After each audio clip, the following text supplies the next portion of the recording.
Bonjour et bienvenue dans Certains l'aiment à chaud, l'émission qui festoie les films bien au chaud chez elle, et quels que soient les genres de films d'ailleurs.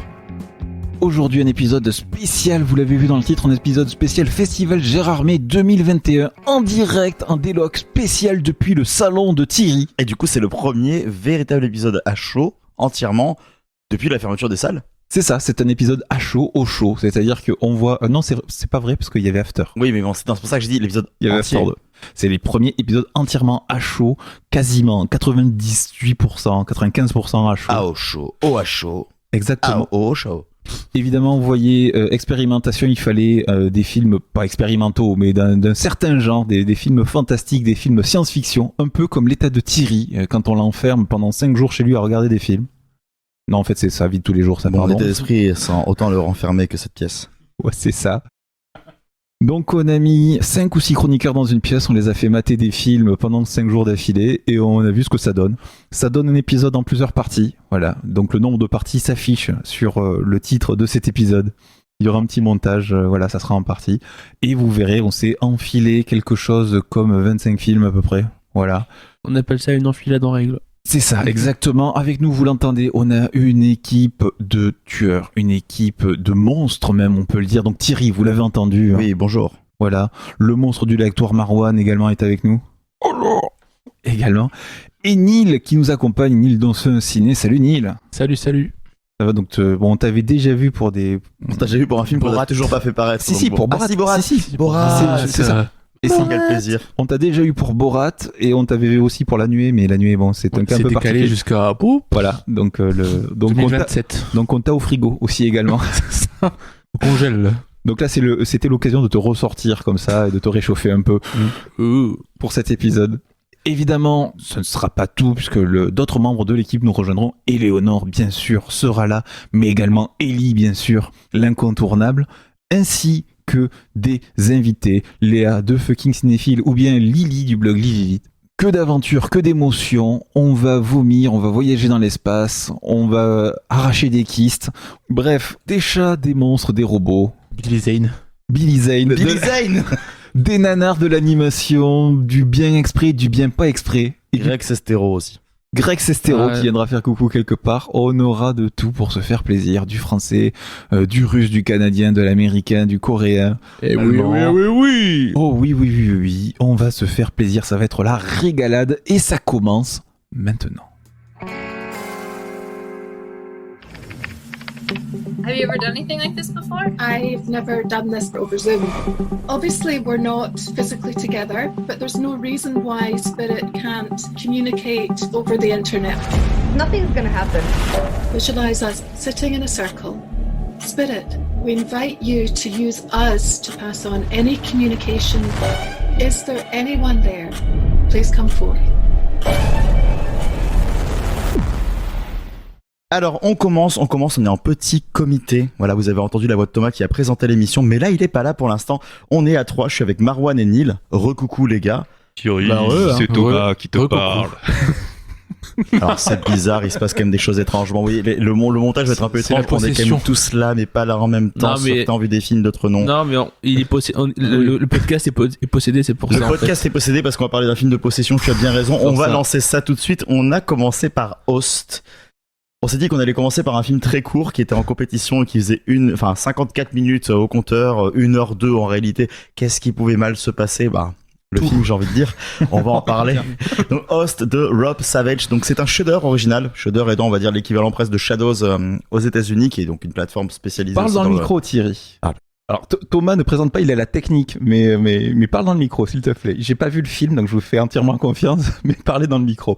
Donc, on commence par Host de Rob Savage. Donc, Host qui est un Shudder original. Shudder étant, on va dire, l'équivalent de Shadows aux États-Unis, une plateforme spécialisée dans le genre horrifique. Voilà, donc Host, qu'est-ce que c'est? C'est un film qui a été tourné pendant le confinement. Ça vous rappelle pas un petit quelque chose sur Amazon dont on n'a pas voulu parler? Non, bah non, puisqu'on n'en a pas parlé. Host, c'est l'histoire de 6 amis. Donc 6 amis qui vont faire une séance de spiritisme, on va dire, voilà, par Zoom. Ils décident de faire ça entre elles. Et ben évidemment, comme une séance de spiritisme, ça se passe pas toujours très très bien. Elles vont vouloir jouer avec les esprits. Il y en a une qui s'ennuie un petit peu et qui raconte qu'il y en a un qui s'est mis dans la pièce, en fait elle est en train de faire marcher tout le monde, mais en faisant ça, quand tu fais une séance de spiritisme et qu'elle marche, bah tu invoques réellement des gens qui vont prendre l'apparence de ce faux démon et qui vont venir te torturer. Donc là on est face à un démon qui va utiliser, enfin un esprit, je vais pas dire démon, un esprit qui va utiliser le média internet pour passer d'écran en écran, pour aller pourrir chacune des appartements. Donc on est sur un film avec une toute petite économie de moyens qui va jouer justement avec le côté de la caméra, le côté on est en appel zoom, j'allais dire Skype, zoom tout du long, et du coup ça va jouer sur des effets assez soft, presque un found footage, ça fait penser un peu à Paranormal Activity, ça fait penser à ces choses-là. Mais la question c'est quand on est face à justement ce genre de films qui sont très minimalistes, il faut quand même quelque chose qui arrive à marcher, une ambiance, une tension. Est-ce que ça fonctionne, messieurs? Et je vous laisse vous lancer là-dessus. Je vous avoue que c'est assez compliqué de voir si ça fonctionne ou pas. Dans le sens où ça a vraiment repris tous les codes d'un Paranormal Activity, dans le sens où l'ouverture, l'installation dure à peu près 45 minutes. Et, on rappelle, sur 1 heure de film. Hein. Voilà. Donc en gros, il y a cette idée que l'ouverture, bah, elle peut être intéressante, mais en gros, pour présenter les personnages. Et là, ça nous présente des coquilles vides qui sont censées jouer des personnages. Et ici, on a juste une sorte de blabla et puis de présentation qui sous-entend qu'en fait, il va y avoir une sorte d'appel avec le paranormal qui, par la magie d'internet, arrive à passer entre les fils d'internet, voilà, et pour foutre la merde dans les maisons de chacun, de chaque personnage, de chacune plutôt. En fait, ce qui est pas très bien, c'est que ça ne raconte pas grand chose, c'est pas du tout innovant, et ça ne fait que essayer de cocher les cases d'un cahier des charges imaginaire. Et à part 2-3 effets qui, je trouve, fonctionnent bien, le film est terriblement oubliable. Non, mais... Neil, vas-y. Moi, c'est tout le problème de ces films aussi, qui est un genre de film de petit malin qui veut surfer sur le confinement. Bon, évidemment, ça rappelle Connecté, le film français. D'ailleurs, on se demande s'ils n'ont pas fait un partenariat entre les deux. Mais ça pourrait marcher dans le sens où, il y a eu quelques années, il y a eu les films Unfrightened, il y en a eu 2, qui ont plutôt pas mal marché, qui ont un bon écho, et ça reste toujours, on en reparle aujourd'hui. Il y avait une sorte de montée de tension au fur et à mesure, et il y avait des acteurs qui jouaient. Là, je me demande s'ils sont vraiment acteurs, en fait, ou si c'est pas leur premier rôle, ou des copains du réal, peut-être. Mais c'est vrai que c'est beaucoup trop long à se mettre en place. On a 10 minutes à la fin, où t'as la caméra, enfin, c'est filmé avec des iPhones, ou avec l'écran, ça bouge dans tous les sens. Et ça fait pas vraiment peur parce qu'on s'y attend. Évidemment, t'as la chaise qui recule, t'as un bruit dans le placard, quelque chose qui tombe, il y a un personnage qui revient de nulle part, on sait pas ce qu'il va faire là. Et voilà, enfin, c'est parfaitement oubliable sur 1 heure. J'ai envie de dire oui, enfin, il fallait faire plus condensé et voilà, attaquer directement le film. Dur. Attaquer directement dans le dur. On a pas 1 heure, on n'est pas là pour perdre de temps, on va dire. Et là, je trouve qu'il en perd beaucoup trop pour rien. Parce que au final, ça raconte rien. Il y a pas d'histoire. Et même la séance de spiritisme par Zoom, on n'y croit pas du tout. Déjà, je pense qu'il faut être assez proche de ces pratiques-là pour se sentir concerné. Et en plus, par Internet, tu te demandes comment invoquer un esprit par Zoom. Donc voilà. Ouais, c'est vrai qu'en effet, c'est pas extrêmement crédible. Bon, je suis pas un expert en séance de spiritisme, donc je pourrais pas non plus me prononcer. Mais oui, ça manque difficilement de crédibilité. Le problème de ce genre de film, c'est qu'il faut, quitte à ce que ce soit lent, un peu comme justement, on citait Paranormal Activity, moi je pense à ça, il faut réussir à se mettre dans cette ambiance-là. Il faut accepter que pendant un moment, justement, on met en place des bases et des bases qui doivent être totalement quotidiennes.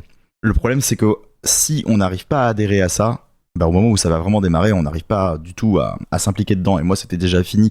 Quand ça a commencé, moi, j'étais déjà loin. J'avais plus du tout envie de voir ces personnages vivre cette espèce justement d'aventure un peu malsaine. Et ça fonctionne pas. Et c'est dommage parce que dans l'idée, l'idée d'utiliser justement Zoom, d'utiliser les nouvelles technologies, d'utiliser même le confinement au final, de surfer dessus, ça me dérange pas tant que ça parce que ça peut donner justement quelque chose d'intéressant. On peut faire on peut faire des comédies romantiques, on peut faire des choses justement avec ce média-là, avec le côté on est confiné, qu'est-ce qu'on fait, c'est peut-être surfer dessus, mais d'un autre côté ça peut aussi ouvrir des portes imaginatives et les gens qui s'ennuient chez eux peuvent écrire quelque chose qui vont aller vers ça. Mais sauf que là en effet c'est très putassier, ça n'offre pas grand-chose d'autre et au final c'est la reproduction de tout ce genre de film version Zoom. Il n'y a pas vraiment de plus-value en fait, à part le fait que oh là là, il y a 6 écrans, voire 8 en réalité, mais 6 écrans principaux. qui vont se diviser un petit peu. Donc du coup l'avantage c'est que quand il y en a, enfin, c'est ce que je disais pendant le film, tu fais au moins quand il y a une des actrices qui joue mal, c'est pas grave, on va mettre la caméra personnelle de l'autre et pof, le problème est réglé. Enfin, c'est sûrement pas comme ça qu'ils l'ont pensé, mais c'est vrai que ça donne un petit peu cet effet très amateur, ce qui est pas forcément un mal vu les conditions dans lesquelles ils l'ont fait, mais qui manque pas mal de mordants. Je vous avoue, juste pour terminer, je vais juste faire la comparaison avec un film que j'ai vu avec Thomas, qui part du principe en question, mais qui arrive, on va dire, à saisir une volonté de mise en scène. Et c'est à cœur battant qui est filmé, qui est filmé, on va dire, pourquoi avec des caméras et qui simule cette idée-là, mais sans vouloir reprendre les codes à la Unfaded. Et je trouve qu'en fait, ça aurait été plus intéressant de jouer dans la mise en scène, dans l'image, surtout pour un mec qui à la base est directeur de la photo, au lieu de faire un truc à l'arrache comme ça en fait. Et c'est dommage. Oui, à cœur battant de Keren Ben Raphaël, voilà, qui était sorti en septembre. Et... Je me souviens que vous avez fait ça, ça avait l'air assez sympa. Chup.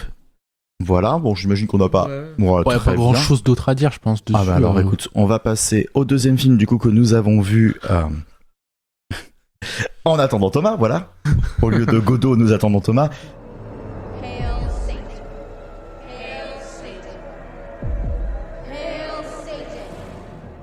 C'est ça, mais je branchais des fils sous j'avais peur, je me cachais sous la table, donc j'ai pas vu non plus celui-là. Ouais, c'est ça, de temps en temps, on voyait ta tête qui se relevait, qui disait, alors, il s'est passé quoi?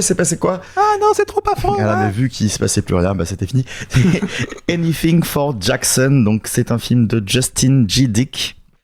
Voilà, avec des gens comme Sheila McCarthy, Julian Rickings, Constantina Mantlelos, Julian Rickings qu'on a déjà vu dans pas mal de films et on le confond avec un autre. On s'est fait la réflexion tout à l'heure. L'acteur de The Visit. C'est ça. Qui jouait le grand-père, ouais. On confondait avec l'acteur de The Visit, mais on a vu quand même qu'il jouait dans des films qu'on avait quand même déjà vus. Voilà, comme il est dans la série American Gods, il est dans Patriot, par exemple. Dans The Witch aussi, de Robert Eggers. Tout à fait, de Robert Eggers. Voilà. Il a un rôle très sympathique dedans d'ailleurs. Voilà. Alors ça aussi c'est une exclusivité d'une plateforme, c'est donc l'exclusivité de Super Channel Fuse. Super Channel Original. Fuse. Voilà. Donc alors ça je ne connais pas cette plateforme. Disponible sur votre VPN. Je sais pas du tout ce que c'est. Contrairement peut-être canadien parce que le film est canadien. Le film est canadien. Une plateforme canadienne. Mais donc voilà, contrairement à Shudder, je peux pas vous dire exactement ce que c'est, donc je vais pas m'aventurer là-dedans. Mais ce truc-là, on est en mode, on va regarder un film, donc on va vite. Alors, qu'est-ce que ça raconte? Donc, ça raconte l'histoire d'un couple de personnes âgées qui ont perdu leur petit-fils dans un accident de voiture. Voilà, donc après, les conditions de l'accident nous sont révélées plus tard, et qui ont décidé, par un concours de circonstances, de le ramener à la vie. Donc, qu'est-ce qu'ils font? Ils passent un pacte avec le démon, ils décident de trouver des solutions, en essayant de trouver des copies d'un espèce de Necronomicon du pauvre, pour trouver une façon de le ramener. Et donc, au début du film, dès l'introduction, ils kidnappent une jeune femme qui est enceinte pour justement essayer de faire en sorte que le petit-fils en question se réincarne dans le bébé qui s'apprête à naître. Manque de peau, le film veut raconter beaucoup plus de choses que ça, donc on aurait pu partir sur un huis clos qui était intéressant, on part sur une espèce de gloubi-goulba qui essaye de absolument tout expliquer, et on était très enthousiaste au début et on a vite perdu le fil au fur et à mesure. Qui veut développer un petit peu sur cette idée? Neil, on t'écoute. Non, c'est vrai que dès le premier plan où il capture la jeune fille, il y a une espèce d'ambiance un peu inquiétante qui s'installe. C'est carrément cool, moi d'ailleurs. Juste, au bout en une demi-heure, il y a des espèces de grands-parents un peu paumés. C'est un mélange un peu comédie, un peu thriller, on va dire, parce qu'il n'y a pas vraiment d'horreur au début. Et il y a quelque chose, il y a quelques idées très marrantes là-dedans, mais on sent que d'un coup, il veut vriller ailleurs et tout mettre dans le même film. C'est-à-dire qu'on a un livre de possession à la Hellraiser. On a un peu de Suspiria de Dario Argento, il y a Us de Jordan Peele avec un personnage qui marche à l'envers.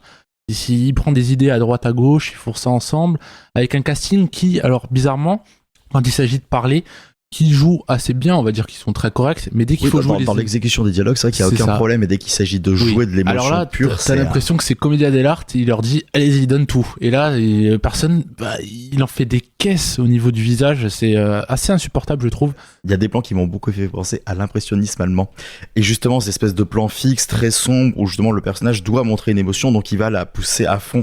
Sauf que, dans un cadre comme ça, où après le plan s'élargit, où il doit faire ça dans un cadre large, où il doit courir, il doit faire des choses, et qu'il ne se passe pas que cette action-là à l'écran, ça fonctionne absolument pas. Non, mais non, fait, totalement. Et en plus, il y a un problème. Enfin, moi, je trouve la photo en plus pas terrible par moment. Je trouve ça un peu éclairé à la va-vite. Ça fait un peu ambiance direct ou DVD ou téléfilm, un peu fauché.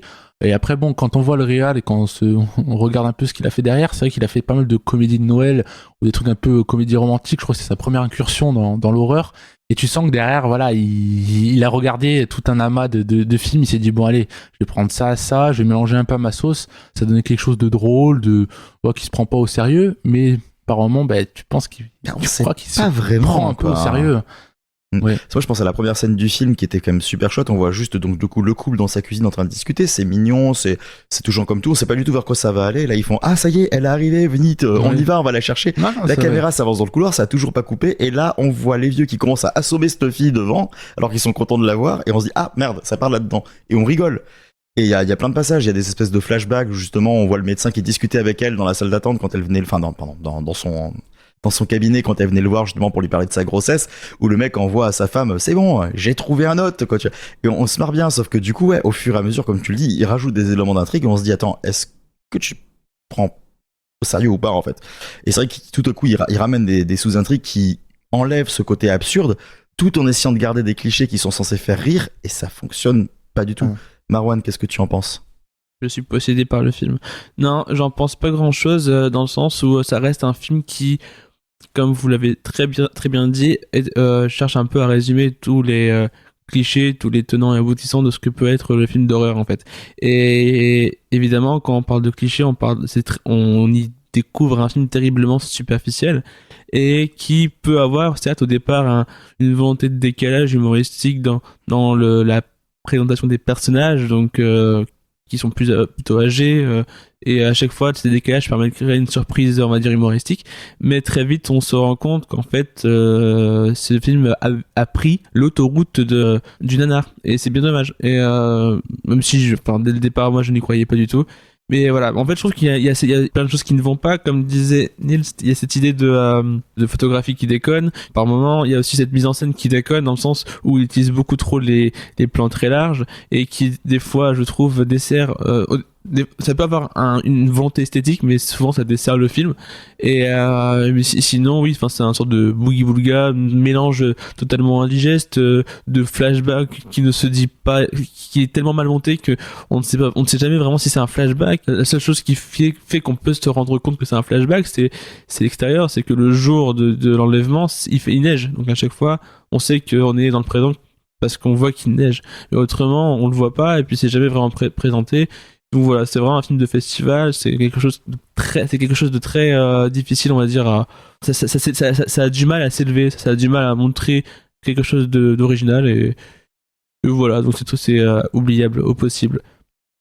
C'est ça. Je conclurai en disant que c'est ce que je me suis dit pendant le film, c'est que si ça se prenait au sérieux, c'est quand même un sacré nanar. Et si ça se prend pas au sérieux, le problème c'est que les clichés sont de très mauvais goût. Moi j'en ai un peu marre d'avoir aussi ça, on a hurlé tous le cliché du gars qui justement leur a apporté l'espèce de bouquin d'incantation, et qui est forcément une espèce, soit au début on se dit que c'est un autiste parce qu'il parle pas, finalement quand il parle avec une voix très dark parce qu'il est forcément gothique, et qu'il écoute du métal dans sa cave parce qu'il vit encore chez sa mère. Et ce cliché, ça commence à devenir assez insupportable. Alors s'il essaye d'en rire, en fait, tu te dis, mais tu peux tout à fait détourner les codes et rire d'autres choses, en fait, et montrer l'absurde par d'autres moyens. Donc oui, c'était du mauvais goût plus qu'autre chose. Voilà. Donc une grosse déception malgré un départ sympa. Et pour la vanne, en plus, Marwan avait deviné la scène genre 5 minutes avant, mais oui, carrément, qu'il écoutait du métal dans sa cave. C'est ça, et c'est ce il avait sorti ça pour rigoler, et quand on l'a vu, on a fait, bah oui, en même temps, tu n'as pas d'idée, film, alors forcément tu vas aller là. Voilà. Bon, et bien maintenant c'est bon, on a raccordé les wagons, on peut relancer le reste.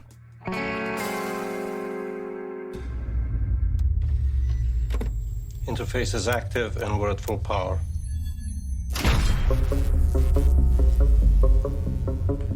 What's your levels this time? You just make sure you pull the trigger on the way out.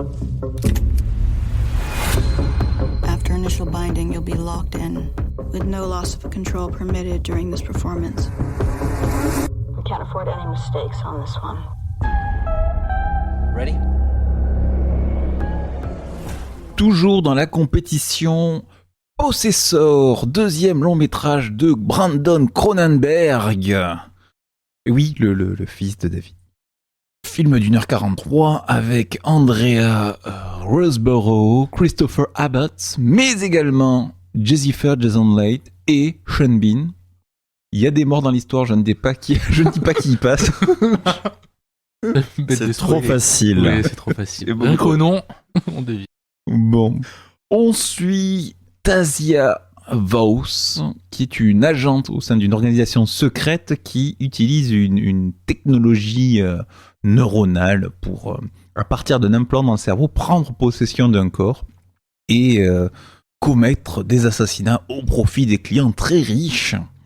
Mais, il y a des petites conséquences psychologiques pour la personne qui prend possession du corps. Voilà, pour l'agent qui va s'infiltrer dans le cerveau, c'est un peu risqué au niveau santé mentale. Alors, on est surtout à un stade où elle l'a fait beaucoup, visiblement. Donc oui, elle commence à atteindre le point de rupture, quoi.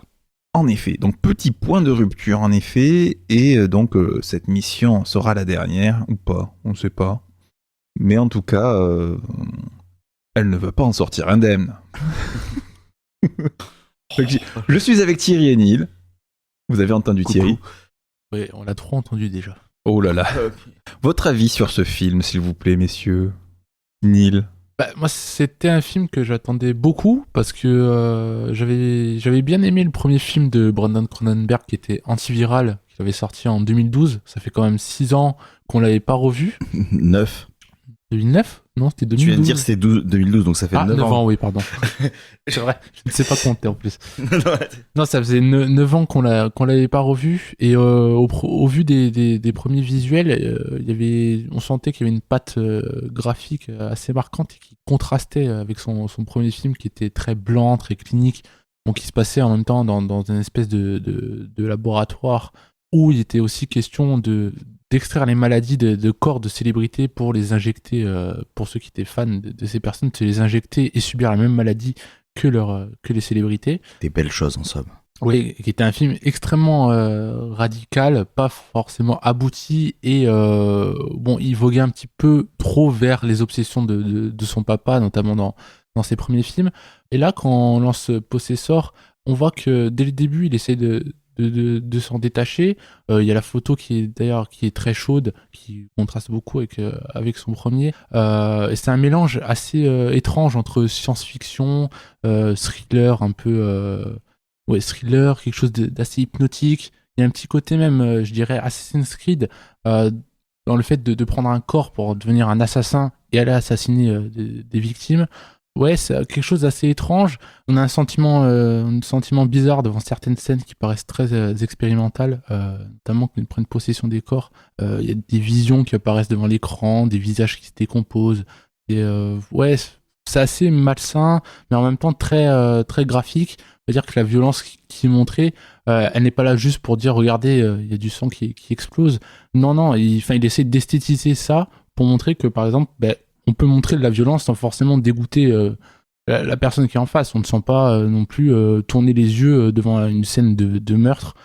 Et ça, je trouve ça très intéressant. Après, il divague sur plein de choses. Il essaie d'aller dans diverses thématiques. Une question peut-être sur l'identité, sur les technologies, sur est-ce que ces technologies sont bien faites, est-ce qu'elles vont pas pousser les hommes dans leur retranchement. Et on sent qu'il a trouvé un univers, qu'il essaie de se dégager de son paternel, parce qu'on lui reproche aussi beaucoup ça. Mais je dirais pas que c'est abouti, c'est très intéressant comme son premier, mais je pense qu'il pourrait plus se poser et essayer de mieux construire ces histoires aussi, ces scénarios qui sont un peu des patchwork de différentes idées. On sent qu'il en a, et j'espère qu'à l'avenir il essaiera de plus trouver une identité à lui. Thierry? Je suis assez d'accord et à la fois un peu éloigné de ça, parce que je trouve que autant visuellement il est assez éloigné, en effet. Ça m'avait agacé. Je m'étais dit, j'espère qu'avec ce film on fera pas la comparaison avec le paternel et qu'on arrivera à s'en détacher, de pas citer sa filiation tout le temps. Mais là on n'a pas vraiment le choix, parce que même au final, du côté des thématiques, il aborde exactement les mêmes choses que le paternal. Donc les dérives technologiques, on prend une organisation, donc là une organisation de tueurs, donc du coup ça peut ressembler à Scanners, qui utilise des technologies qui sont pas forcément excessivement abouties, ou en tout cas qui n'ont pas de suivi, et on monte les dérives à partir du moment où il y a un trop plein de tout ça. Donc je trouve qu'il touche un petit peu à la même chose. Donc au final, le reproche qu'on lui faisait déjà, on va continuer à lui faire sur celui-là. Après, en effet, il s'éloigne beaucoup en termes de visuel, il va aussi toucher beaucoup à l'humain, mais bon. Après oui, en effet, visuellement c'est très différent. Moi je trouve ça très froid en fait, mais à l'instar d'Antiviral, même si on n'est pas dans ces espèces de décors blancs très hospitaliers qui sont encore plus glaciaux, là en effet il y a des couleurs chaudes, il y a beaucoup de choses, mais dans la manière justement de montrer la violence et tout ça, ça reste très froid. Après ça peut être sa patte, ça peut être son style, cette espèce de détachement total pour nous dire je te montre quelque chose sans forcément t'impliquer dans ton dégoût. Pourquoi pas en soi. J'ai eu du mal à être convaincu pendant un petit moment. Après, j'ai été pas mal pris. Il y a des retournements de situation que j'ai trouvé très intéressants, et la manière dont justement l'humain reprend le dessus et qu'on te montre qu'en fait on peut pas manipuler l'esprit comme on le voudrait et qu'il faut peut-être arrêter de faire ça. Ça m'a beaucoup plu. J'ai trouvé qu'il y avait par contre, et ça c'est ce que j'avais pas du tout trouvé dans son premier, où j'avais trouvé que c'était un peu bancal et qu'on était un petit peu dans le trop-plein, dans le surjeu pour faire passer des choses. Là, j'ai trouvé qu'il y avait une direction d'acteur qui était monstrueuse. En même temps, c'est pas n'importe qui entre Andrea Riseborough qui est Ouais. Et d'ailleurs, elle est exceptionnelle dans la série 000, qui est la série de Solima qui avait fait Sicario 2. Ouais. Si vous l'avez pas regardé, il faut regarder, et parce qu'elle est très forte. Voilà, et là-dedans, elle est complètement dingue. Et le corps qu'elle possède, donc je ne connais pas le comédien. Christopher Abbott. Voilà. Joué dans It Comes as That Night. Voilà, et il y a tout le retournement avec lui et tout ça. Enfin, le mec te livre une performance, tu fais, ouais, c'est prenant. Et au final, malgré un visuel assez froid, enfin, que j'ai trouvé où j'étais assez extérieur, il y avait des performances qui étaient très écorchées, très incarnées, en fait. Donc c'était, il y avait un entre-deux, du coup. Une photographie que je trouve désincarnée, mais des acteurs que je trouve totalement investis. C'est assez surprenant. Je le préfère quand même à Antiviral, je le trouve un peu plus abouti, mais en effet, je suis assez d'accord avec toi, Neil, pour dire que ça manque encore de certaines choses. Mais, d'ailleurs, enfin, ce que tu parlais de son rapport à son père, je trouve que même sur les corps, il se différencie dans le sens où son père, il y avait une vraie transformation surtout au niveau des physique. thématiques, je parle pas forcément au niveau de la manière dont c'est montré. Il y a une vraie transformation physique, alors que lui, t'as l'impression qu'il rejette un peu tout ça, dans le sens où un corps, voilà, il y a du sang, c'est fait, enfin, comment dire, il y a du sang qui gicle, il est pas là à tout transformer, à vouloir jouer sur le body horror. Pour lui, voilà, ça saigne, c'est sale. On fait du mal aux gens. Non, bien sûr, la manière de le montrer est totalement différente. Ça, c'est clair qu'au moins là-dessus, l'impression que c'est plus violent, quoi. Ouais. Et voilà. Thomas. Bon, je vais pas en rajouter beaucoup plus. Hein. Désolé. Quand on parle le dernier, c'est moins facile de parler le dernier toujours. Moi, je trouve que c'est un film. Après, alors, je reprends les thématiques, je rejoins. Peut-être que je trouve le film assez inégal. C'est-à-dire qu'il y a des passages marquants, et il y a des passages clés. Il y a clairement des passages qui sont très visuels, très graphiques, et entre eux, il y a des flottements, il y a des passages longs. Je croyais qu'il restait un moment, et je croyais qu'il restait 10-20 minutes, et là tu me dis, ah ben non, il reste 40 minutes, on est à la moitié. Ah merde. C'est vrai qu'on avait l'impression que ça commençait à atteindre le climax et la fin, et au final, bon après, c'est ça le problème. Moi, c'est à partir de ce moment-là où je me suis senti beaucoup plus impliqué, donc ça m'a pas déplu que ça dure aussi longtemps, mais j'avais l'impression qu'il y avait du développement qui était des fois en trop. Donc on est un peu perdu. Il y a peut-être à revoir un peu sur l'équilibre. Hein. Il y a encore, bon après, non mais pour le reste, c'est vrai qu'il y a des passages très très marquants. Quand il y va, il faut dire, dans la violence. Oui, alors voilà, la violence. On s'y attend pas forcément par moment, et ça arrive comme ça, on se dit, ah oui, quand même. Ouais. Fais pas semblant, Brandon. Il y a des phases, il y a une phase de fusion quand elle prend possession d'un corps. Du corps d'ailleurs, parce qu'on va pas en voir 36 000 des sessions comme ça me faisait penser à Ghost in the Shell un peu aussi, la session d'intro où il y a le corps qui se crée. Bon, voilà. C'est vrai que ça, par contre, c'est assez intéressant la manière dont ça te montre aussi comment chaque partie du corps doit se synchroniser avec l'autre, et le fait que ce soit montré comme ça en fonctionnement par étapes, c'est assez didactique dans l'idée, c'est assez intéressant. Donc un film qui nous a plu. Voilà. Oui, quand même, globalement, oui. Hein. Voilà. Film, faut dire. Donc on passe un peu plus de temps que sur les deux premiers. Hein. Il est bien meilleur. Ah, il est meilleur, hein, aussi. Bon, voilà, peut-être. Bon, donc déjà, c'est la compète. Voilà, un concurrent pour Teddy et la nuée. Voilà. Vive Teddy et vive la nuée. Enfin, je préfère ces deux-là. Mais après, il est quand même très bien. Et je préfère aussi Mortuary Collection, hein, tant qu'à faire, parlons-en. Qui est hors compète, lui, par contre. Ah, pardon, désolé, je pensais qu'il était en compète, désolé. Il me semble, hein, je vais revérifier mes fiches. C'est une tristesse. Non, on l'a vu en festival il y a 2 ans, il est toujours pas sorti, quoi. C'est ça. Ouais. Prochainement. Regardez-le. On continue. Allez, On est encore le premier soir et on a encore le temps pour un petit film. Oui. Voilà. On va essayer d'avaler quelque chose et de pas le régurgiter après le prochain film, je sais pas. On va manger pendant, en tout cas, on verra bien du coup. Et comme ça, on vous donnera nos impressions après. Tu vois. On vous implique. I'm just gonna say what we're all thinking.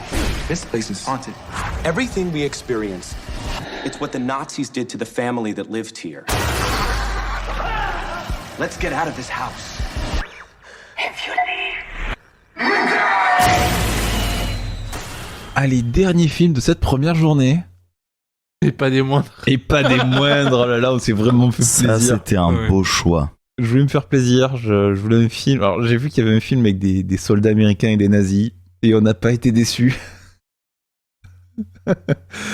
Ghosts of War, Ghost au pluriel, les fantômes de guerre, de Eric Bress, et écrit et réalisé par Eric Bress.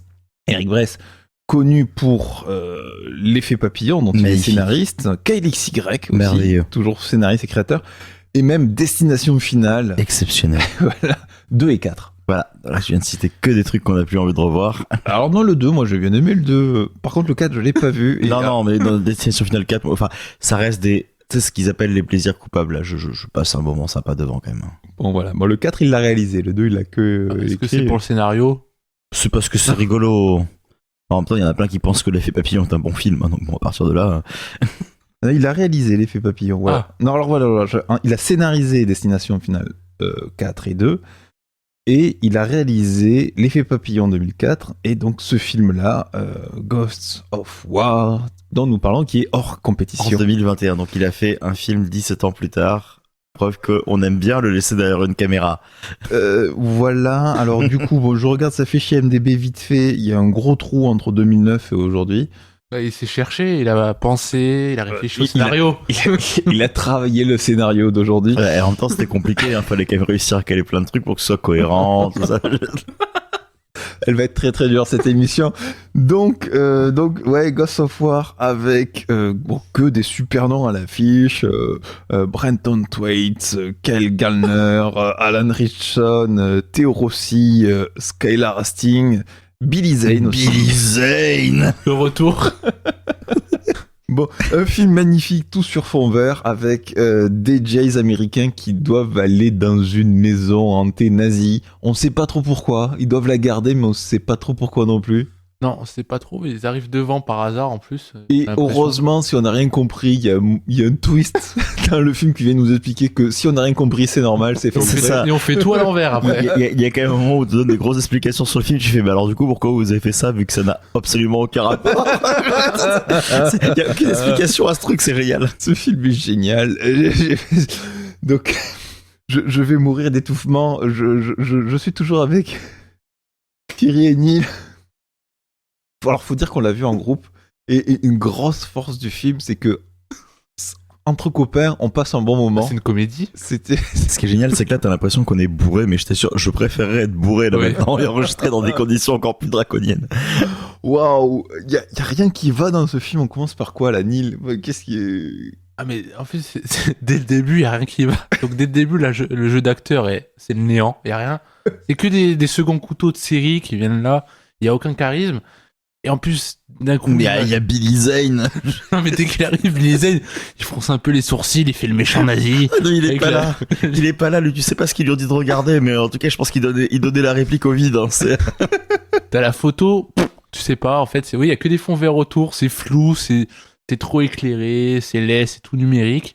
Et là, ils arrivent dans un manoir, et t'as un mélange de Haunting of the House, des scènes de Call of Duty au fusil à un moment, avec l'acteur principal qui tire sans viser, qui arrive à toucher des têtes.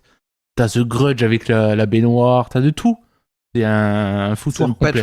On faisait un bingo de tous les clichés de films d'horreur, de films de maison hantée, tout le monde se sépare. Il y avait même la boîte à musique, bordel, quoi. Ah ouais, et qui ne sert à rien. Le fameux « mais c'était un rêve, hop, je me réveille, ça n'est pas arrivé », et puis en fait, si, je suis toujours dans le manoir. Il y a quand même le fantôme qui le fout dans un miroir et qui fait « casser le miroir !» Pour rien. Il y a un pentacle dans le grenier, comme, enfin, c'est normal. Et le pendu aussi qui tombe. On a tout, c'était un régal. Waouh. Et il y a un twist. Ah oui. Un twist qui justifie les fonds verts. Oui. Mais alors en plus, c'est un truc qui est merveilleux dans ce film. T'as trouvé ça moche, c'était un choix scénaristique, tout va bien. Mais ça, c'est génial. Je trouve que ce twist est vraiment super parce qu'il justifie des trucs. Tout ce qui nous a fait marrer, on s'est dit c'est vraiment n'importe quoi. Pendant 1 heure, on s'est dit c'est vraiment n'importe quoi. Il y a un twist scénaristique qui vient te justifier tout ça. Et on se dit putain, c'est génial. Et en fait, non, la dernière demi-heure est tout aussi pourrie. Elle est encore plus mal réalisée, encore plus mal montée. Bah, t'as un twist qui amène un flashback qui t'explique pourquoi ils en sont arrivés là, un flashback qui n'a rien à voir, donc tu fais mais pourquoi. Et en fait, moi, je me suis vraiment posé la question du est-ce qu'il y a pas un moment, tu sais, dans la production, les mecs lui ont fait mais ton film est définitivement trop moche, mec, c'est pas possible d'avoir filmé un truc pareil. Tout se voit, c'est mal photographié, ça se voit les fonds verts, et le mec il s'est dit vas-y, je vais mettre un twist. Il y a une scène. Sauf que pourquoi faire ça? Il y a une scène que Thomas a relevée où t'as l'impression qu'il lâche tous les effets spéciaux sur After Effects, il y a tout qui arrive dans l'image, tout qui part dans tous les sens. Ah oui, non, mais c'est. Mais au final, c'est pour dire que les Américains, c'est les gentils. Oui. Non, mais ça bon, des fantômes de guerre, on disait avec un titre comme ça peut parler stress post-traumatisme, traumatisme de guerre, et en fait, bah oui. Donc, c'est au moins ça qu'on peut sauver, mais bon sang, waouh, une telle accumulation de trucs avec un tel foutoir et réussir à non, mais le pire, ça. c'est que en te justifiant ça, on te justifie pas que les fonds verts, il te justifie même que. Bah non, mais c'est normal qu'il y ait eu autant de clichés, hein. Non, c'est pas normal. Le scénario ne tient pas la route, mais c'est complètement normal. Non, mais qu'est-ce qui se passe, les mecs? Mais pourquoi? Je dis, c'est pour ça, j'affirme ça un petit peu au hasard, mais je me demande vraiment si on lui a pas tellement reproché de trucs quand il a fait les projections test, que du coup il a rajouté ça à l'arrache en mode c'est bon, ça a passé. Parce que franchement, je vois absolument pas. Enfin, scénaristiquement, ça tient pas la route et surtout ça n'a aucun intérêt.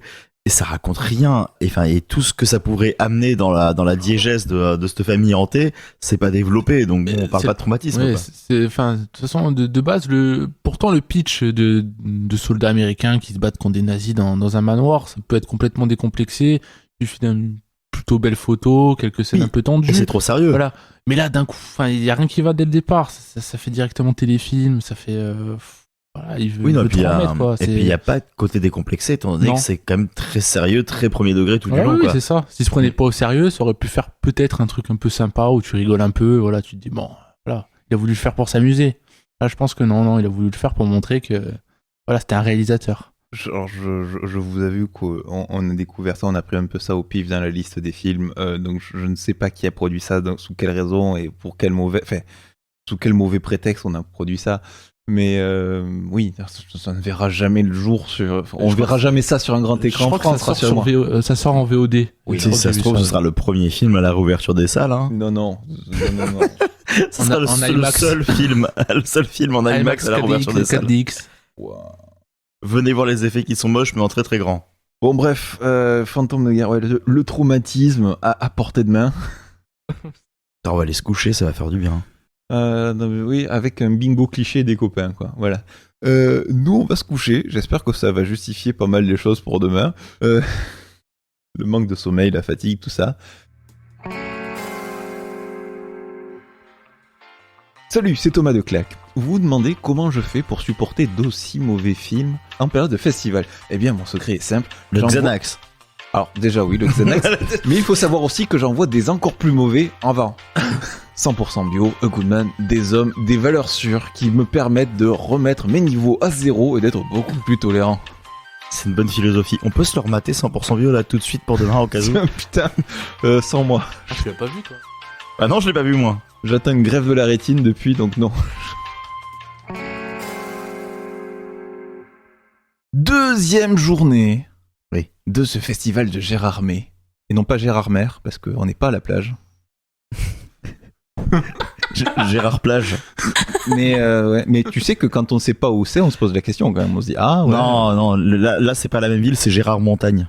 C'est ça. Et après, vous plaignez du fait qu'on a plus le temps. Hein. Mais si vous calez beaucoup de blagues comme ça, c'est compliqué. Hein. Et on a même pas bu. Non, même pas. C'est pour les auditeurs. Voilà. On m'a arrêté. Deuxième journée, vous voyez, on a reçu des renforts dans la matinée. Donc évidemment, Thierry et Neil sont toujours là. Oui. Oui. Marwan est revenu. Bonjour. Voilà.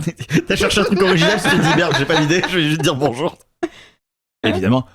Éléonore est avec nous. Ah, oui. quand même, pour Gérard, mais je suis là. Oui. Et notre guest spécial festival, hein, on peut le dire maintenant. C'est clair, je viens que pour ça. Léa, qui est avec Yeah. nous, qui nous a rejoint. Elle m'a déjà envoyé tout le planning de tous les festivals de l'année, je crois qu'elle a beaucoup envie de venir, Léa. C'est ça, depuis le festival du film coréen, elle est de retour, elle est revenue, ça y est. Que des films coréens dans ma team. Pas toujours bien, malheureusement. Plus près du micro, plus près du micro. Ah, désolé. Merci. Alors là, ce matin, on a vu deux films merveilleux, un film suédois, un film coréen. On commence tout de suite par le film suédois, The Other Side, Andrasidan, en VO. Voilà, si vous ne le trouvez pas, ça sera ce titre-là. Film d'1h27 d'un duo de réalisateurs. C'est leur premier long. Tord Danielsen et Oscar, avec un K, Melander. Un film complètement original puisqu'il se passe dans une maison isolée avec une famille qui s'installe pour la première fois alors qu'il s'est passé un drame juste avant. Et on va suivre Shirin, voilà, qui aménage avec son mec et le fils de son mec. Donc, et elle est un peu mal à l'aise avec ce rôle de belle-mère, hein, puisque son enfant est un peu mal à l'aise. Et visiblement, le courant ne passe pas si bien que ça, mais il va falloir essayer de recoller les morceaux. Il passe pas bien du tout le courant. Hein. Voilà, et même le courant passe tellement mal que visiblement il y a un problème d'éclairage dans cette maison. Toutes les lampes sont éteintes. Et on en voit beaucoup. Et on en voit beaucoup des lampes. Voilà, il y a un problème d'électricité visiblement. Ce film en compétition, je vous laisse. Qui veut se lancer sur ce film? Ah Ça se bouscule, hein. Léa, Chillon. je te sens prête, Léa. Écoutez, en fait, le fait que juste on a plus analysé le nombre de lampes par plan et l'éclairage que le film en lui-même en veut dire long, à mon avis. C'est vraiment pas du tout original, très lent. Ça recyclait les mêmes plans tout le temps. C'était vraiment pas du tout palpitant.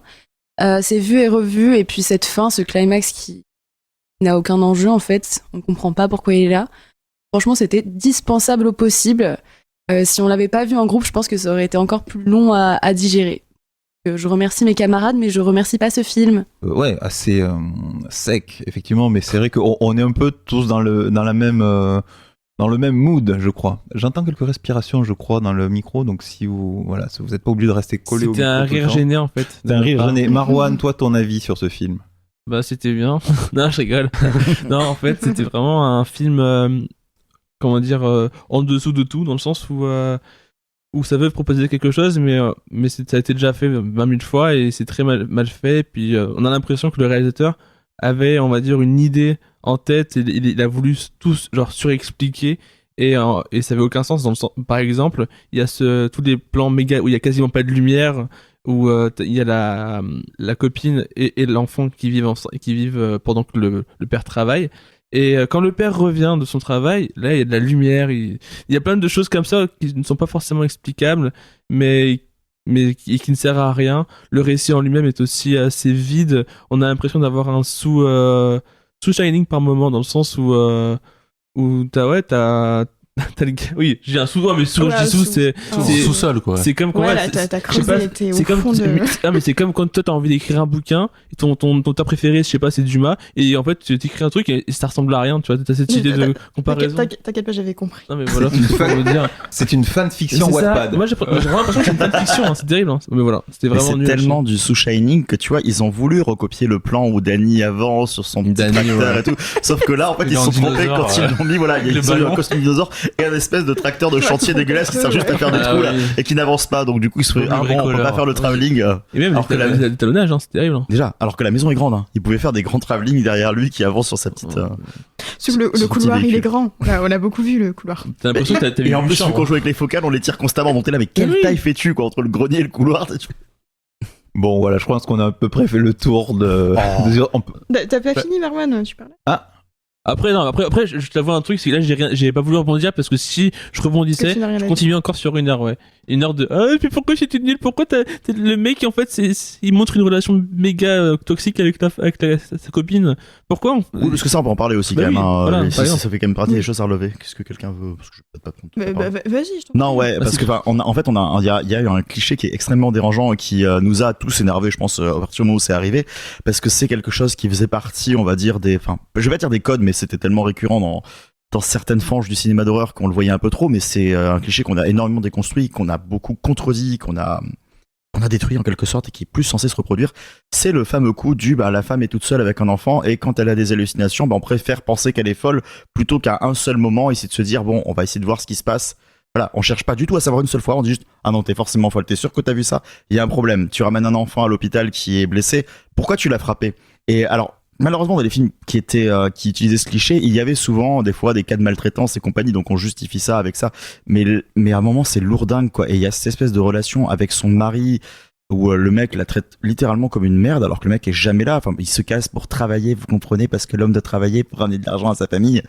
Et du coup, elle est toute seule à la baraque, donc elle voit des trucs, il la croit pas, il la maltraite comme une merde, mais bon, elle est tellement amoureuse qu'il faut rester.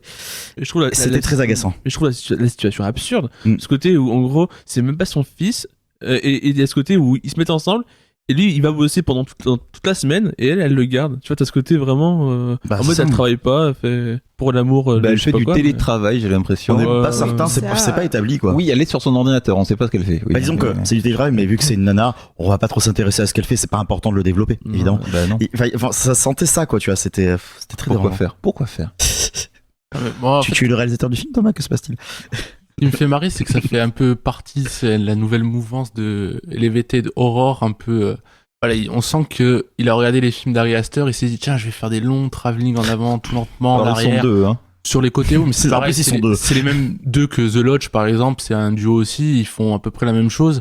Et ça se veut un peu une horreur intelligente, existentielle, ça fait réfléchir. En fait, non, c'est bête à manger du foin à la fin, parce que c'est complètement débile, quoi. J'arrive pas à comprendre pourquoi à la fin ça tourne comme ça.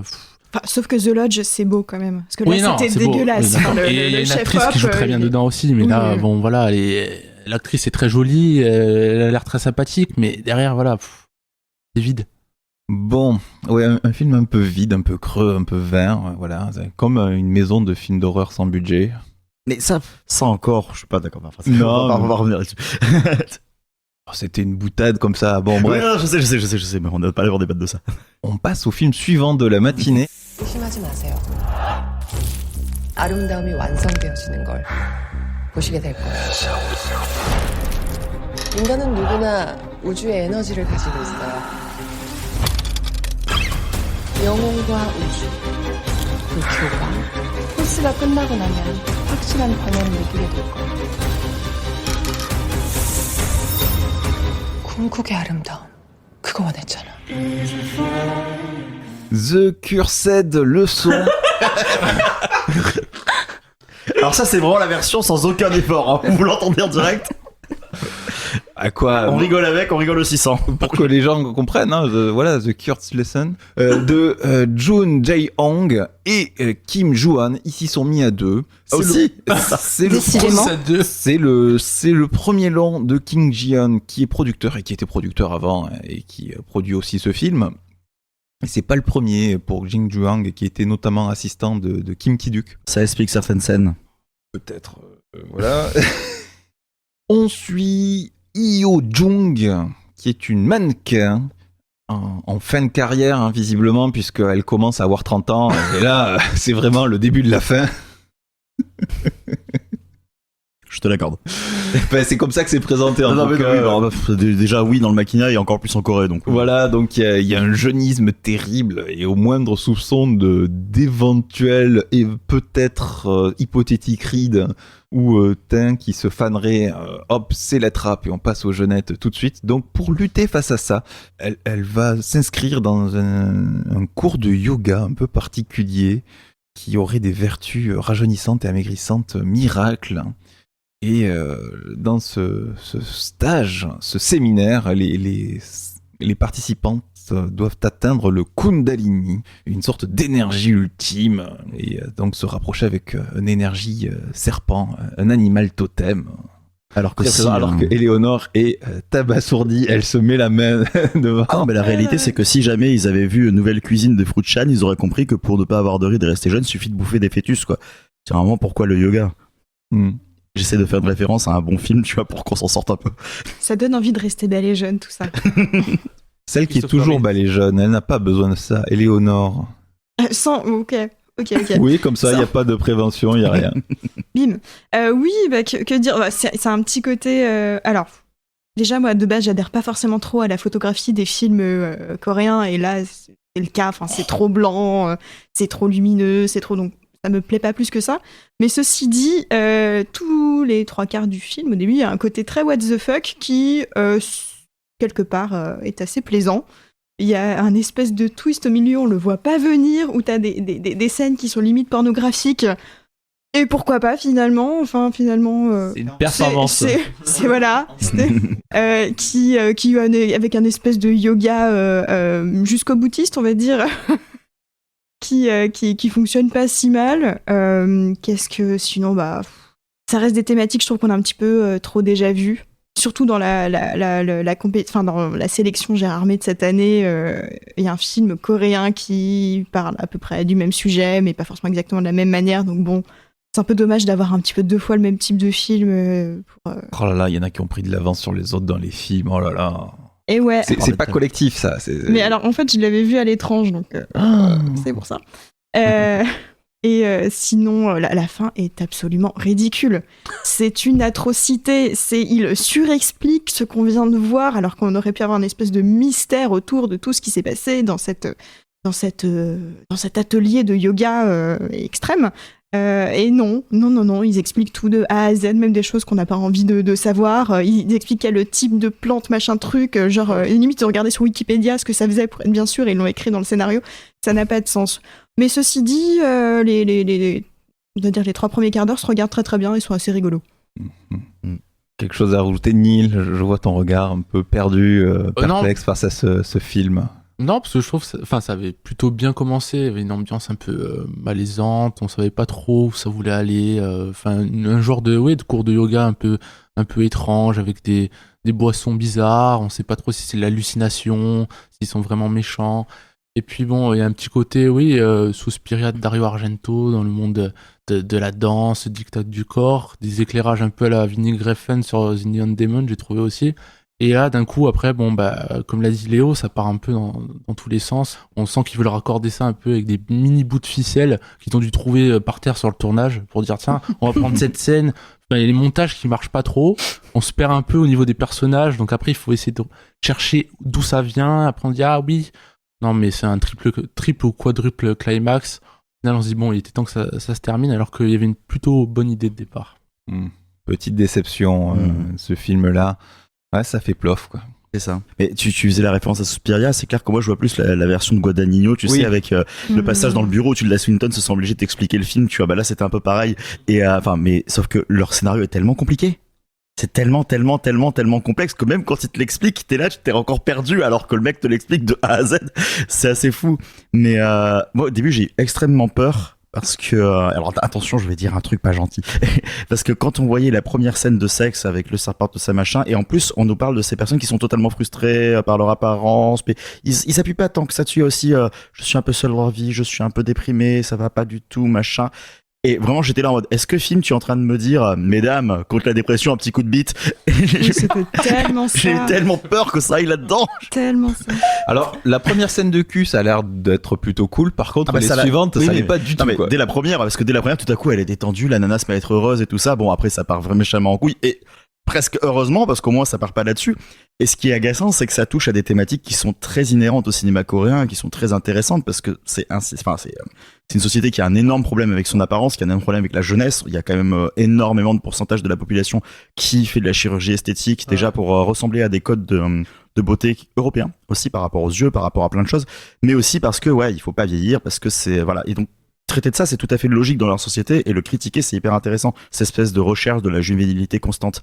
Mais si c'est pour en faire ça, c'est quand même dommage de se dire que ça passe à côté du sujet pour juste faire des effets un peu dégueux et réussir à insérer de l'horreur en mode oh ça fait peur, bou bou bou bou bou, avec des jumpscares tout pourris tout le temps quoi. C'est bien dommage parce qu'en réalité, ça aurait pu être intéressant, mais ce qui m'a particulièrement dérangé, c'est que ça, il y a une réelle incompréhension qui existe dans le film. On a du mal vraiment à tout saisir. Ça pourrait être intéressant, mais là au contraire, je pense que ça découle particulièrement du lieu en lui-même, de cet endroit pour rajeunir totalement bizarre et fantasmagorique.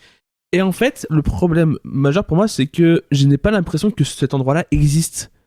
J'ai vraiment l'impression que c'est des morceaux de lieux, de gens. On a du mal à imaginer à quoi ressemble le lieu en lui-même. C'est qu'il y a des petits couloirs. Parce que, vraiment, je sais pas vous, mais moi j'ai essayé des fois de spatialiser un peu le lieu.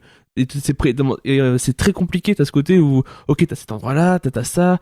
Mais même leur comment dire, leur routine, ce qu'elles doivent faire et tout, on voit à peu près ce qu'elles font, mais c'est très bizarre. Enfin, t'as ce côté un peu intangible de leur situation qui fait qu'on est un peu perdu et en même temps on ne comprend pas forcément trop ce qui se passe. On fait ok, donc elles font ça, mais est-ce qu'il y a une véritable évolution? Et en fait, le problème c'est que dès lors qu'on découvre les lieux et tout, vite fait, mais de façon encore une fois très détachée, on s'éloigne des personnages. Et en fait, genre, on s'est rendu compte plus tard, mais une demi-heure après, on se demandait qui avait fait ça, parce qu'on n'était pas du tout en raccord avec les personnages. C'est très confus. Ouais, moi je rejoins ce que t'as dit sur la spatialisation, et ça montre aussi que en fait on aurait pu vraiment s'appesantir sur cette intrigue de stage de yoga un peu bizarre, en montrant aussi les aspects moins bizarres pour qu'on y croit plus. Parce que le Station F, là, le restaurant, moi j'y crois directement. Enfin, c'est totalement l'endroit où je vois des meufs trentenaires faire du yoga. Voilà, ça existe dans ma tête. Et c'est lié de la gueule, cela dit. C'était plutôt joli. C'est vrai que le local, oui, si vous voulez savoir à quoi ça ressemble, vous allez, c'est dans le 13e, je crois, la Station F. Là, voilà, c'est incroyable. La Felicita, bonne pizza. C'est ça, ils ont même la caravane dehors. C'est ça. Mais j'ai trouvé aussi que s'appesantir sur l'intrigue policière en même temps, c'est tellement lourd, on a compris en fait dès le début. En plus, ouais. Ça va rien. Dès le début on a compris. C'est ça. Je pense que sans ça aurait été mieux. Aussi. Ouais. Sans ça aurait été bien mieux, et puis ça nous aurait évité la surexplication à la fin aussi. Peut-être qu'elle serait arrivée d'une autre manière, mais surtout par le personnage qui comprenait rien pendant toute la. C'est ça. Et à la fin il récite tout un texte. et c'est surtout que à la fin, que t'es jamais. On comptait le nombre de fois où on pouvait finir le film. Ah oui. On comptait les cuts possibles, les plans finaux. Il y en a eu quoi, une dizaine, facile. Au moins. Non, vraiment, ça retombe comme un soufflet, quoi. C'est vraiment dommage. Il y avait des bonnes idées, je pense, à développer. Ça aurait été intéressant et même plutôt cool dans une filmographie comme ça. Mais là, c'est vrai que Léo faisait la comparaison avec Beauty Water, qui est aussi au Festival de Gérardmer. Et ça y ressemble. Et en même temps, non, mais enfin, à un moment donné, vous pouvez choisir aussi 2 films coréens qui parlent pas de la même chose, je pense. Surtout si un a déjà été dans un autre festival du même genre. Donc voilà, ça m'a un peu déçu. Pourtant, j'aime beaucoup le cinéma coréen, les thématiques dont Thierry parlait. Donc vraiment, un mauvais soufflet. Ah là là. Bon, une matinée qui commence pas top. Voilà. Étrangement, c'est quand je suis là, ça m'énerve. Oh, t'inquiète pas, hier t'étais pas là, c'était pas glorieux. Un Possessor, c'était sympa apparemment. Oui, non, Possessor, c'était bien. Oui, après, les films sont marrants, mais peut-être qu'ils l'ont pas voulu. Allez, on va changer, on continue la compète sûrement après. Je ne sais pas, on va tirer au sort le prochain film. Voilà, ça va être... on verra.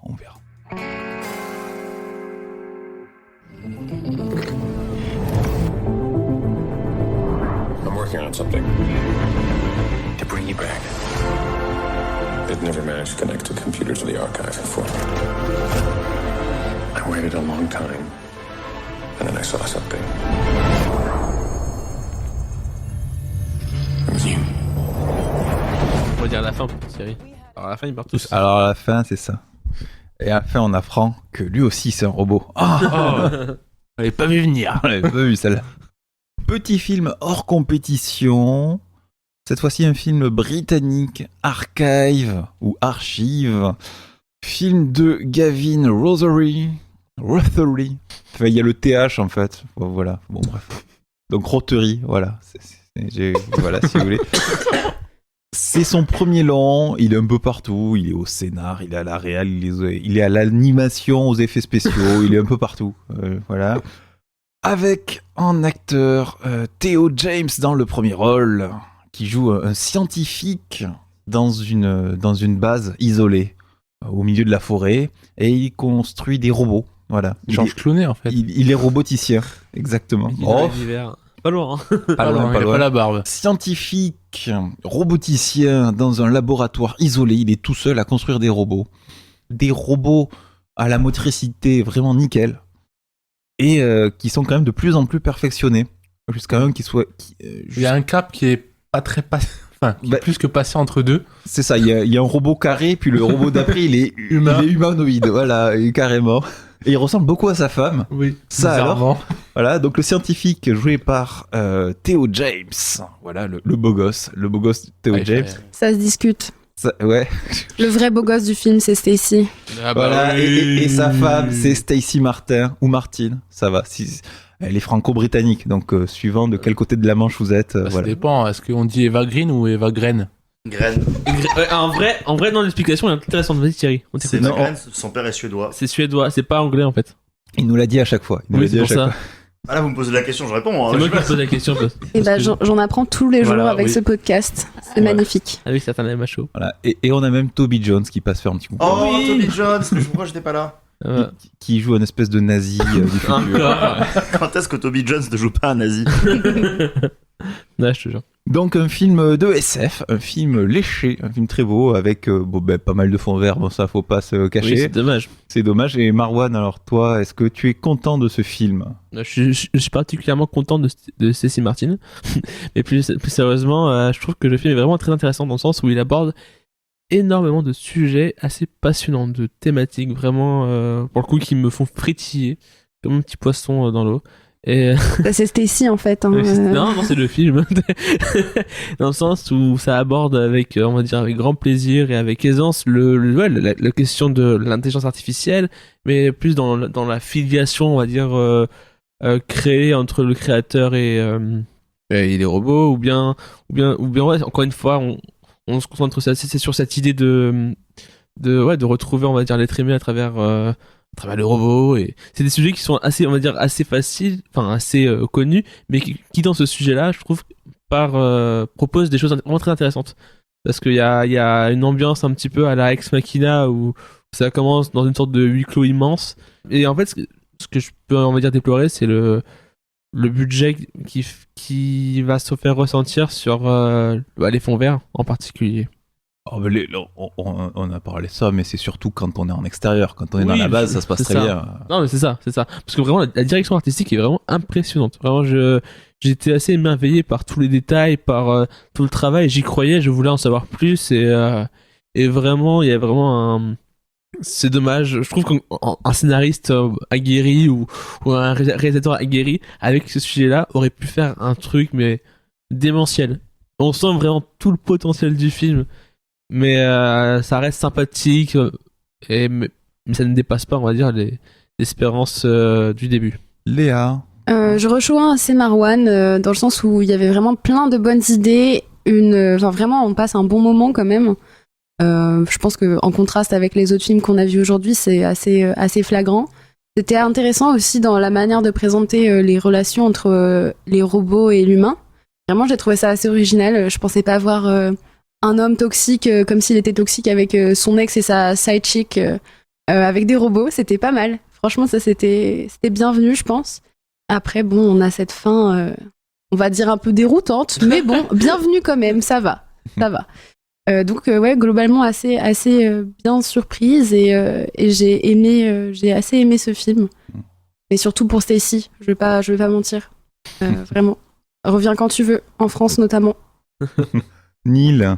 Moi, je suis pas trop d'accord avec mes deux camarades. Enfin, moi, je trouve que ça renacle quand même un petit peu. C'est un peu comme un morceau de poisson que tu laisses trop au soleil. C'est-à-dire, ça commence, c'est un peu frais. Tu dis, oh tiens, ça a l'air sympathique. Et au fur et à mesure, ça commence à appuyer de plus en plus. Et à la fin, tu peux plus le manger. Et ouais, ça recycle tous les poncifs un peu de SF minimaliste, un peu sur l'intelligence artificielle, sur la condition des robots. Est-ce que le robot, il va avoir une conscience? Est-ce qu'il va réfléchir? Est-ce qu'il va supplanter l'humain? Mais bon, Je veux dire, déjà, quand il y a Theo James en premier plan, tu crois pas forcément, c'est un peu un mollusque gonflé à la pompe à biscotto. Enfin, c'est un peu compliqué, il est un peu en mode Matt Damon tout seul dans son laboratoire, alors qu'au préalable, il y avait peut-être une idée intéressante d'une société secrète, archive, qui en fait récupère des humains qui ont vécu un traumatisme, notamment la perte de son être aimé, et qui permet, en les enfermant dans un lieu à part, de se reconstruire et de faire leur deuil sur le temps qu'ils veulent, en fait. Ils ont tant de temps qu'ils veulent pour faire leur deuil, mais forcément, après, voilà, ils veulent aller un peu, on va dire, dans tous les sens, avec notamment un passage... Alors, c'est une idée que tu avais ou t'es en train de raconter la fin? Non, c'est pas la fin. Non. C'est... D'ailleurs, c'est pas ça, oui. Non, mais c'est un peu le truc qui tourne un peu autour. Après, quand ça reste très dans le huis clos, je trouve ça aussi assez joli. Les robots sont bien faits. Après, quand on sort, pas ça, je dirais pas quand, mais ça vire dans le cyberpunk. Tu te demandes que c'est le copier-coller de l'ambiance Blade Runner. C'est Blade Runner ou qu'ils ont lu le roman, ils ont lu Neuromancer de William Gibson, quoi. Donc un peu compliqué là. Il y a des refs aussi. Il y a le mec, il est à la barbe, il a les lunettes, il a la petite combinaison orange, il est dans une base qui s'appelle Black Mesa. Bon. on sent la référence. Après, je trouve que encore une fois, cette idée d'archive. Donc en gros de conserver, on va dire, la conscience jusqu'à un temps donné, et cette idée que le dépassement du mec qui cherche entre guillemets à vouloir récupérer cette archive de la conscience de sa femme décédée pour la récupérer, c'était un côté où finalement on se pose toujours la question de est-ce que c'est vraiment sa conscience, c'est vraiment, je trouve qu'il y a plein de questions sous-jacente qui donne, on va dire, de quoi faire réfléchir, de quoi nourrir le film. Non, mais ça peut être intéressant. Totalement. Que tu fasses un petit drame intime, saupoudrer un peu de trucs d'amour, tu sais pas trop, c'est un peu flou entre les deux, tu sais pas vraiment ce qui se passe, où c'est, ce que ça représente. Après, voilà, c'est le genre de film où souvent, quand tu donnes des explications à ce qui se passe, c'est souvent foireux. Enfin, il faut laisser peut-être la personne se faire sa propre idée mais je suis entièrement d'accord là-dessus. Et trouver une explication, il raccorde un peu les wagons, et bon, pour satisfaire, pour dire regardez un peu l'atout du scénariste, vous l'avez pas vu venir, celle-là. Ça, c'est vrai que c'était assez abusé. Ouais. Mais après, tu vois, on sent quand même avant qu'il y avait un côté un peu balbutiant, dans le sens où c'est passionnant, il y a plein de trucs et tout, mais dans l'écriture, il y a une sorte de trou noir, on sait pas trop ce qu'il veut faire, et c'est bien dommage par rapport à tout ce qu'il a pu installer dans l'acte 1. Et non, je suis entièrement d'accord avec toi. Encore une fois, ça dépend si on a les artisans pour faire quelque chose de satisfaisant, quoi. Ouais, après, c'est une tentative. Hein. Ouais. C'est-à-dire, comparé à d'autres films, ils regardent et c'est pas non plus honteux. Ouais. Bah écoutez, moi pour l'instant, c'est le meilleur que j'ai vu. Pareil. Dans ce festival. Mais il est recompète, pas de bol. Voilà. Et moi, alors, tu parlais du charisme de l'acteur, Neil. Tu parlais de Theo James. Bon, effectivement, je peux mettre il y en a 1 milliard des acteurs comme ça. Bah écoute, il l'a produit. Ouais, mais il a produit. Mais Billy Zane a produit Ghost of War qu'on a vu hier, par exemple. Bon, ça veut pas dire qu'il est bon dedans. Hein. Voilà. Par contre, moi, j'ai trouvé que les robots étaient excellents. Mais par contre, moi, je trouve qu'il y a une empathie avec les robots, et je trouve que on a réagi quand même dans la pièce, et moi-même personnellement, j'ai eu énormément d'empathie pour les 2 robots qu'on voit au début. Il y a J1, J2. Il y en a un, il parle comme R2D2, il a que des onomatopées, il a pas de bras, et il est très attendrissant. C'est vrai qu'ils sont très touchants. Pareil, on a J2 qui s'est expliqué là le mental d'une ado. Ça, c'est des phases en fait. Ouais, c'est ça, et pareil, on sent un peu, elle a des questions propres, elle a son arc narratif, elle a ses questionnements. C'est un personnage qui est plutôt pas mal, qui est assez bien écrit. La fin, bon, ok. Mais après, si ça pouvait éviter ce côté, je trouve ce côté, excuse-moi, mais ce côté, si ça pouvait éviter vraiment ce côté où les robots, on va dire, vont détruire l'humain, c'est malgré tout, c'est intéressant. Ouais, non, mais c'est ça, mais c'est attendrissant, et je trouve que là où c'est très prometteur pour l'avenir, c'est ce réel qui réussit à donner une âme à des robots. Bon, il a pas réussi à son acteur principal, faut peut-être l'encadrer. Ça c'était difficile par contre, mais les robots, je trouve qu'il arrive vraiment. Et comme il était seul sur le projet, sûrement à plein d'endroits, il faut peut-être que l'encadrer pour plus l'orienter sur quelque chose de précis. Alors il était pas tout seul, il a participé quasiment à tout, mais il était pas.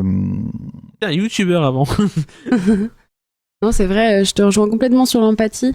Enfin, on était là tout le temps à pousser des hurlements attendrissants où on ressent vraiment beaucoup plus de sentiments pour tous les personnages. Enfin, je sais pas si je peux les vraiment. Boulot de costumes et maquillage. Ouais, exactement. Vraiment, ça c'était top. Et la musique aussi. Voilà. Ah, même la musique, vraiment, c'est. La femme. La femme. Ah ouais, en plus. Et aussi, enfin, ce côté un peu Ex Machina, Deus Ex plutôt, genre les musiques un peu cyberpunk, des films ou des jeux vidéo cyberpunk. C'est Steven Price à la musique. Je connais pas. Donc Steven Price qui a été compositeur pour Gravity, Baby Driver, Suicide Squad, ce genre de trucs. Des petits films quoi. C'était donc Archive de Gavin Rosery, film franco-britannique. On n'a pas de date actuellement pour ce film. Je crois, sur la fiche Wikipédia en tout cas du film, il y a marqué qu'il sort le 3 février en VOD en France. Et aux États-Unis, il est déjà sorti l'année dernière. Ok, j'ai pas de date sur Allociné, mais bon, pourquoi pas. Ouais. C'est ce qui a marqué. Après, tu dis quand est-ce qu'il sort ? Le 3 février 2021 en VOD en France. Il est censé sortir. Bon, ben alors, oui. à checker, mais. En tout cas, je pense qu'il sortira sûrement en VOD. Ça, je pense pas que ça sortira au cinéma. Ouais, c'est un beau film. Oui, alors oui. Est-ce qu'il sortira au cinéma ? Je sais pas, mais on devrait le voir un jour. Oui. Sur un écran, quelque part. C'était Universal ici. Ah, ben oui, c'était Universal. C'est vrai, ouais, c'est Universal qui s'en occupe. Oui, donc on le verra quelque part. On le verra. Bien, eh ben on va continuer parce que je crois que il y a encore des trucs à voir, il me semble. Voilà. Oui. Voilà, et il est avec. Voilà. Oui, Thierry, qu'est-ce qui se passe ? Oui. Oula. Alors ça n'enregistre pas, hein. Le micro est pas branché, ça sert à rien. Hein. Non, alors là tu nous fais du bruit, mais tu. Thierry veut venir. Oui, mais alors il faut prévenir parce que là j'enregistre pas. Là tu nous casses tout là. 90 sur plein de boutons et tout, c'est ça. Bon, Thierry voulait chanter du Archive. On t'écoute, il a fait les réglages. Non, je voulais le faire comme ça n'importe quand sans que vous tiez, mais là maintenant c'est nul, la panique est cassée. Bah disons que pour qu'on s'en doute pas, il faudrait pas faire en essayant de bouger le micro.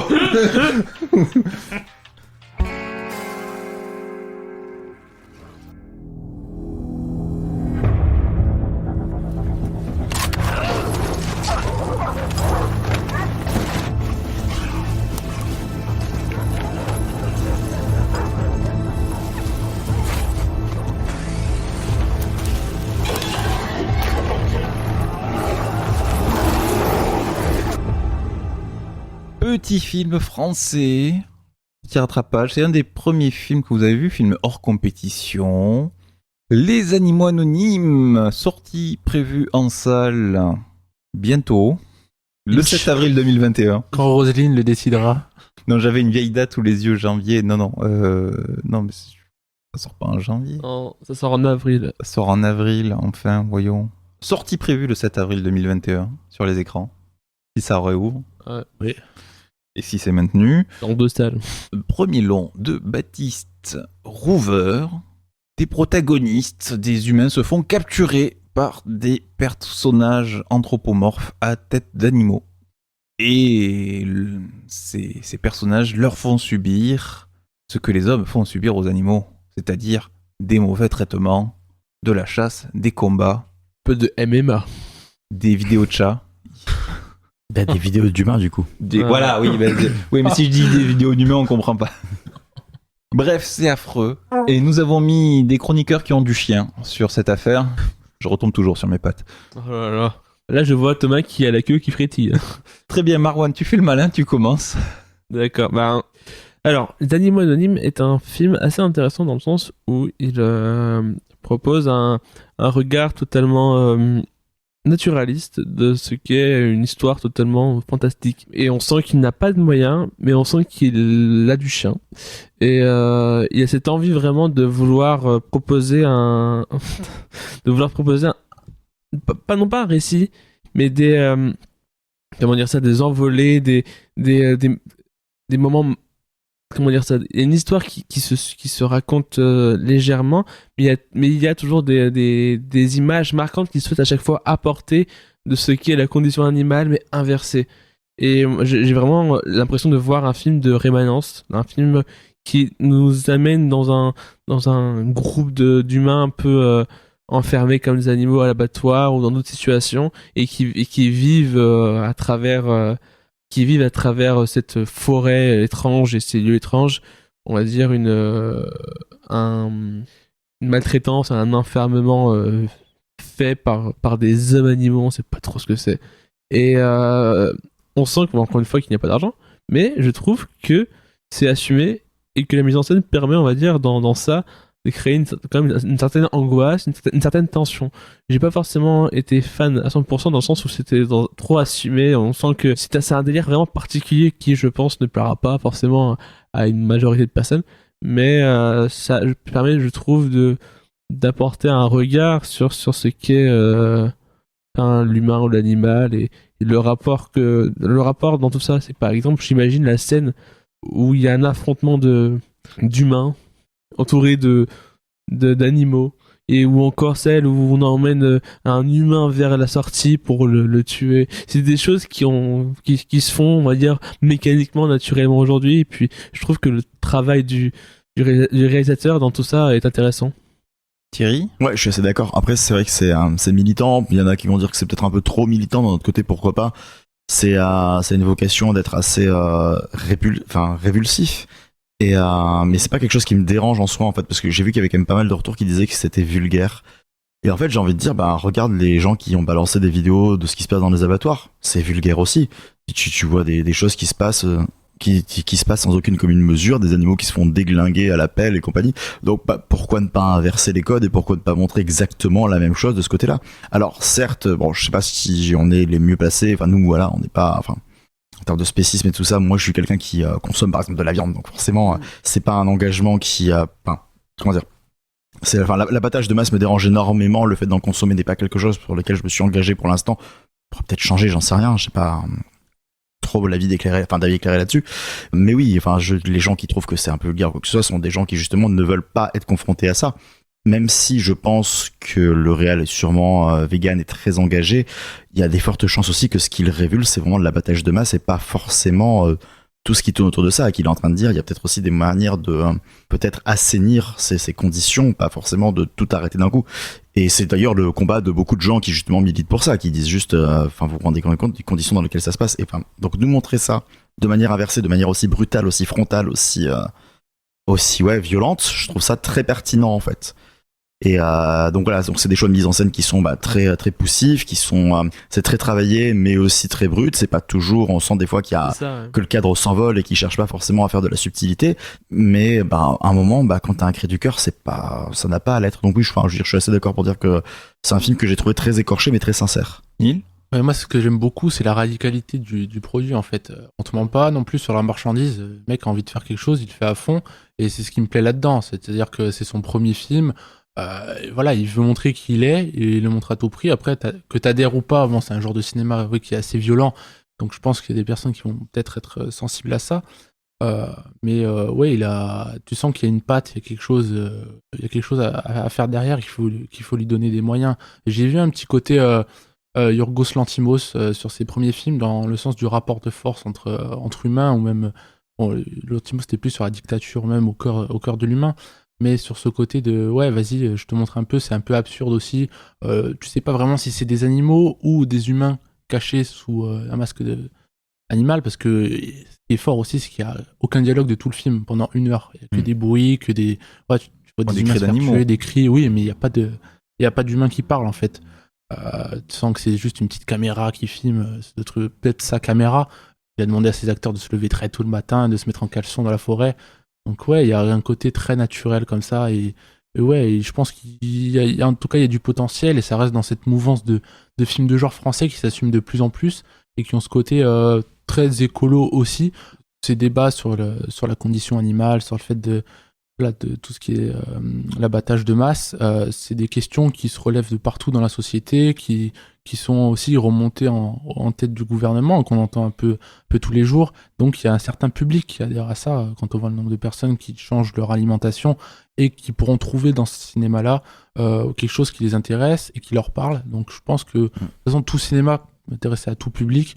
Donc à partir de là, oui, il a tout à fait sa place. Et en ayant plus de moyens, je pense qu'il y a une grosse porte ouverte pour ce cinéaste. Je conclurai en disant que je pense que, quel que soit notre mode de consommation, je pense qu'on peut tous être d'accord sur le fond du sujet.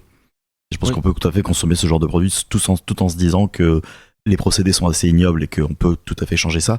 Après, c'est peut-être au niveau de la forme que tout le monde ne sera pas accordé, parce que c'est aussi une question de sensibilité, et vu que le film peut être assez violent dans sa narration et dans sa manière de montrer les choses, voilà. On sera tous d'accord sur le fond, peut-être pas forcément tous sur la forme, mais ça peut se comprendre aussi. Voilà, le film n'est pas à mettre devant tous les yeux. C'est important de savoir ça. Le voir, c'est peut-être autre chose. Je veux aussi rajouter un truc, c'est qu'en fait, je trouve particulièrement, et c'est ça qui va forcément aussi faire beaucoup jaser, c'est qu'en fait, ce film-là est une forme pour le court-métrage. J'ai vu beaucoup de courts-métrages qui agissent comme ça, où t'as des récits où t'as pas forcément besoin de paroles, mais ça se raconte, et c'est peut être brut de décoffrage, et t'as un côté un peu lancinant, lent et tout. Et là, en fait, c'est ça, c'est que ça dure 1 heure, et c'est peut-être pour beaucoup de gens, d'un coup, un peu bizarre, parce qu'on n'a pas l'habitude de voir ça dans du long, vraiment ce côté jusqu'au boutiste, alors qu'en court, j'en ai déjà vu beaucoup, et c'est une liberté qui est possible, et j'ai l'impression que ce réal s'est dit, putain, mais en fait, j'ai envie de prendre cette liberté pour un long, même si c'est un long qui fait 1h03, quoi. Donc un gros court-métrage, Les Animaux Anonymes, bientôt en salle. On espère. Un jour, en 2050. Ouais. Et donc on suit... Hop, je reprends mes notes parce qu'on passe d'un film à l'autre, évidemment, et c'est le bordel, et ça n'a pas pris. Tu veux, je peux faire un happening. Ça va. Oula. T'en as prévu un ? Non, je voulais faire la musique d'ascenseur. Ça n'a aucun sens, mais. Je sais pas dans quel ascenseur t'es allé, mais elle est bien. Apparemment, elle va composer dessus un morceau, elle va chanter dessus. La collaboration musicale s'éloigne. Hein.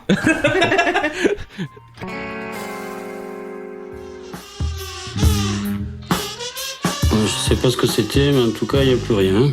Je vous jure, hier, il y avait des poils. T'avais fumé un peu quand même hier. Non. Non ? Non.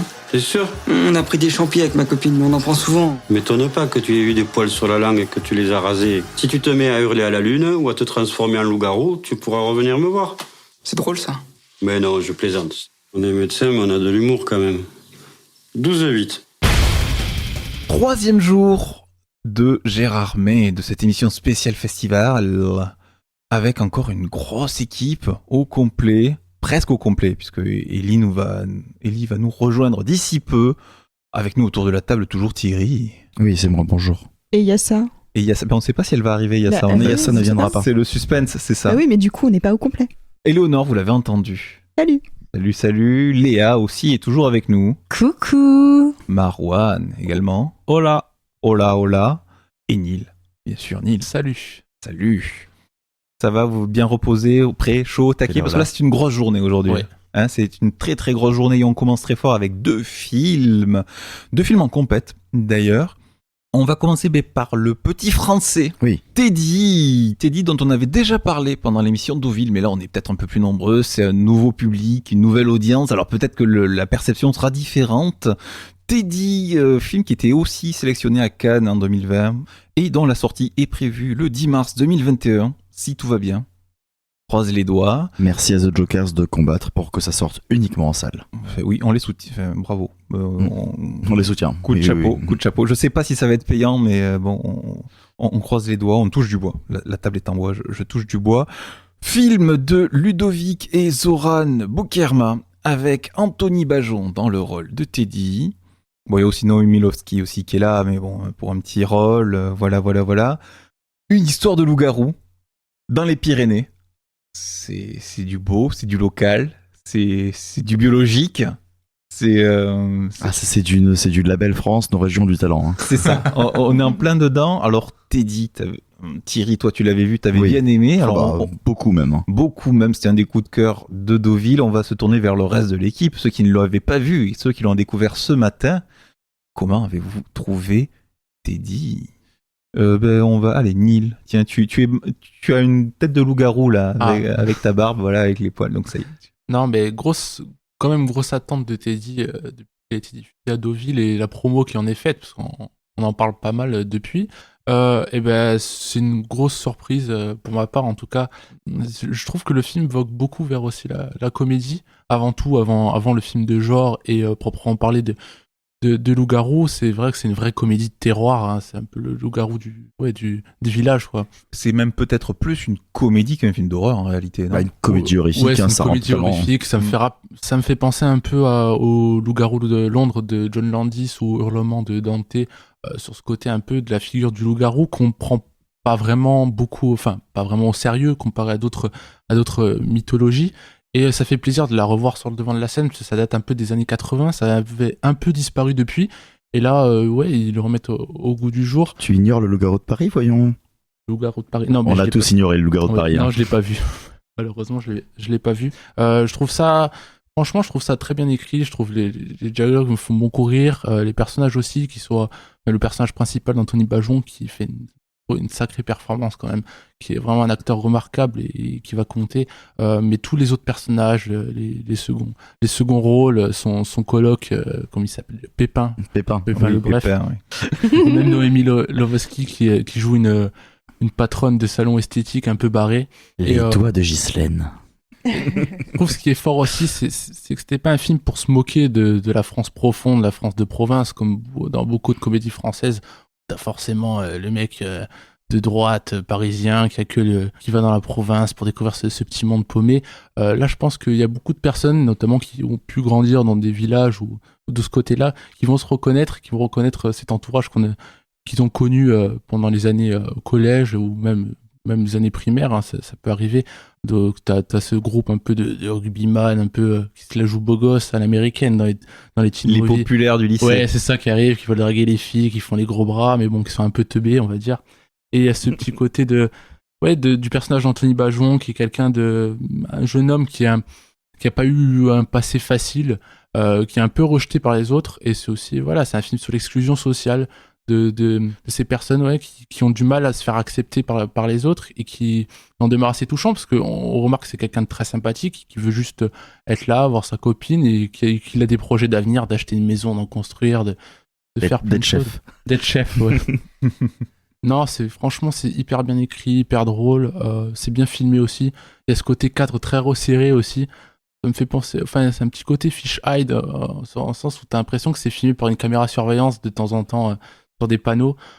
Franchement, vraie grosse surprise, et que ça peut être une bonne porte d'entrée pour ceux qui ne connaissent pas le cinéma de genre, qui peut vraiment cartonner en salle, je pense, parce que il y a des petits moments horrifiques qui sont bien tenus dedans, qui sont bien fichus, pas mal de sang, et ça peut être une vraie bonne porte d'entrée pour ceux qui ne connaissent pas le genre, et j'y invite beaucoup de monde à y aller quand ça sortira. Merci. Alors, et il fait nuit maintenant, après on va pouvoir parler de la nuit horrifique. Non, pardon. On passe, qui veut prendre la relève, qui veut prendre la suite? Léa, je peux continuer. Comme Neil, grosse découverte, grosse attente, et je me suis trop attachée au personnage. On faisait que se dire pendant le film que certains des personnages, on les avait vus dans nos vies, on les croisait, on les connaissait. Spéciale dédicace à Benja. Voilà. Dans nos cœurs, Benja. On l'a adoré. Et vraiment, j'ai adoré, que ce soit les couleurs, tout était super saturé, très beau, ça donnait envie de voyager aussi dans cette grisaille parisienne dans laquelle nous sommes maintenant. Et franchement, je me suis trop attachée au personnage, j'ai l'impression que je les connais, comme j'ai dit. Et puis, j'ai bien aimé les petits moments body horror aussi, c'était sympa. J'aurais peut-être aimé en voir un peu plus. Mais ceux qui étaient là, ils étaient vraiment bien faits, nous ont vraiment bien dégoûtés. C'était très sympathique et vraiment une réussite, et ça donne envie d'en voir plus. Et effectivement, j'espère qu'il aura l'accueil en salle qu'il mérite. Léo, pareil? Oui, grosso modo, tout a été dit. Je trouve que c'est un film qui est très efficace. L'humour fonctionne très bien, les acteurs sont excellents. J'ai peut-être un petit peu moins adhéré à l'esthétique, c'est pas forcément mon style d'esthétique. Bon, faut dire que je crois que je suis un peu la seule parisienne d'enfance du groupe, donc je me suis beaucoup moins reconnue par contre. Mais ceci dit, il a un côté du coup quelque part bankable qui fonctionne très bien et je pense qu'il va avoir une jolie carrière en salle, quoi. Oui. Et si je trouvais c'est très bien, enfin pour reprendre un peu ce que Neil disait, de choisir un personnage de laisser pour compte de la société qu'on ne montre jamais à l'écran, qui devient le loup-garou qui terrorise tout le monde, et je trouve ça assez pertinent actuellement, quoi. Et les Pyrénées, c'est pas Montmartre, hein, effectivement. Il y a des buts, mais ce sera un peu plus haute. Voilà. Marwan et Thierry, vous avez pas changé d'avis depuis Deauville? Bah ouais, non, carrément pas. Enfin, moi, je suis super content du coup parce que j'avais peur de l'avoir un peu survendu en l'ayant beaucoup apprécié et en attendant que vous le voyez. Et je suis assez content de voir que, bon, j'ai pas encore l'avis de Thomas, mais je suis assez content de voir que ça a l'air d'être plutôt enthousiaste. Ça me fait super plaisir. Je suis très très content de l'avoir revu. Parce que c'est vraiment, enfin, c'est une petite pilule de bonheur quand moi je m'éclate devant. C'est vrai que je vois ce que tu veux dire, Neil, quand tu dis que ça se moque pas forcément de la France profonde. Je trouve que ça la moque un peu, mais avec une certaine bienveillance en fait, parce que même au final, des personnages qui sont décrits comme un peu idiots vont être les personnages qui vont au final résoudre un petit peu tout cette espèce justement d'achalandage de situation. Voilà, enfin, on pense à Pépin, on pense à tout ça, qui sont des personnages qui essayent de faire avancer les choses avec les moyens qu'ils ont en fait. Donc au lieu de dire juste c'est des débiles, bah, c'est quand même des gens qui essaient de faire des choses, même les flics qui sont complètement dépassés, mais bon, ils essayent quoi, ils font des trucs, ils essaient de comprendre, ils essaient de régler la situation, même s'ils sont totalement à la masse, parce que on parle aussi d'endroits où il ne se passe pas grand chose, et tout à coup il se passe tout ça. Et voilà, moi c'est ce que j'ai beaucoup apprécié, et en effet venant d'une région qui est très très proche de celle-ci, je me suis senti voilà vraiment très pas concerné, mais en tout cas j'ai vraiment retrouvé des archétypes que j'avais, et je pense voilà à beaucoup de gens qui sont encore dans mon village, qui n'ont pas décidé de partir et qui doivent ressembler un peu à Teddy, dont la seule ambition est d'avoir une plus grande maison que celle qu'il a, et pour lui c'est déjà beaucoup quoi. Mais moi je vous rejoins tous sur cette histoire, c'est très beau, c'est très touchant. Peut-être pas tant que ça, mais oui, il y a un petit humour qui plane un peu, il y a un style particulier, il y a une patte, et c'est un film à peu de budget, mais qui est assez malin. C'est-à-dire qu'il n'a pas de budget, hein. Il est fauché, c'est fauché comme le lait, hein, complètement. Et du coup, les parts horrifiques, la partie loup, parce que c'est quand même une histoire de loup-garou, la transformation est très très souvent hors champ et on voit très très très peu. Il y a une séquence d'images de synthèse avec un œil qui s'ouvre, bon, il y a 10 ans j'aurais été impressionné, là, voilà. Mais du coup, c'est très discret et c'est des petites touches comme ça, parce qu'il en fallait. Mais sinon, c'est très discret, ils réussissent à être assez malins pour le mettre à côté et pour juste dans le fond être présent, voilà. Donc oui, film malin, film touchant, film bien écrit. Tous les films du festival ne sont pas comme ça. Alors après, n'oubliez pas que les Boukarma sont des jumeaux, et pour les avoir vus à Deauville, ils se ressemblent vraiment, donc comme tous les jumeaux, ils seront potentiellement maléfiques sur leur prochain film. Faut faire attention. Ah mais ils le sont peut-être déjà. Hein. Teddy, sortie prévue le 10 mars 2021, on croise les doigts. Je parlais de scénario et de films pas très bien écrits, on passe au suivant, donc.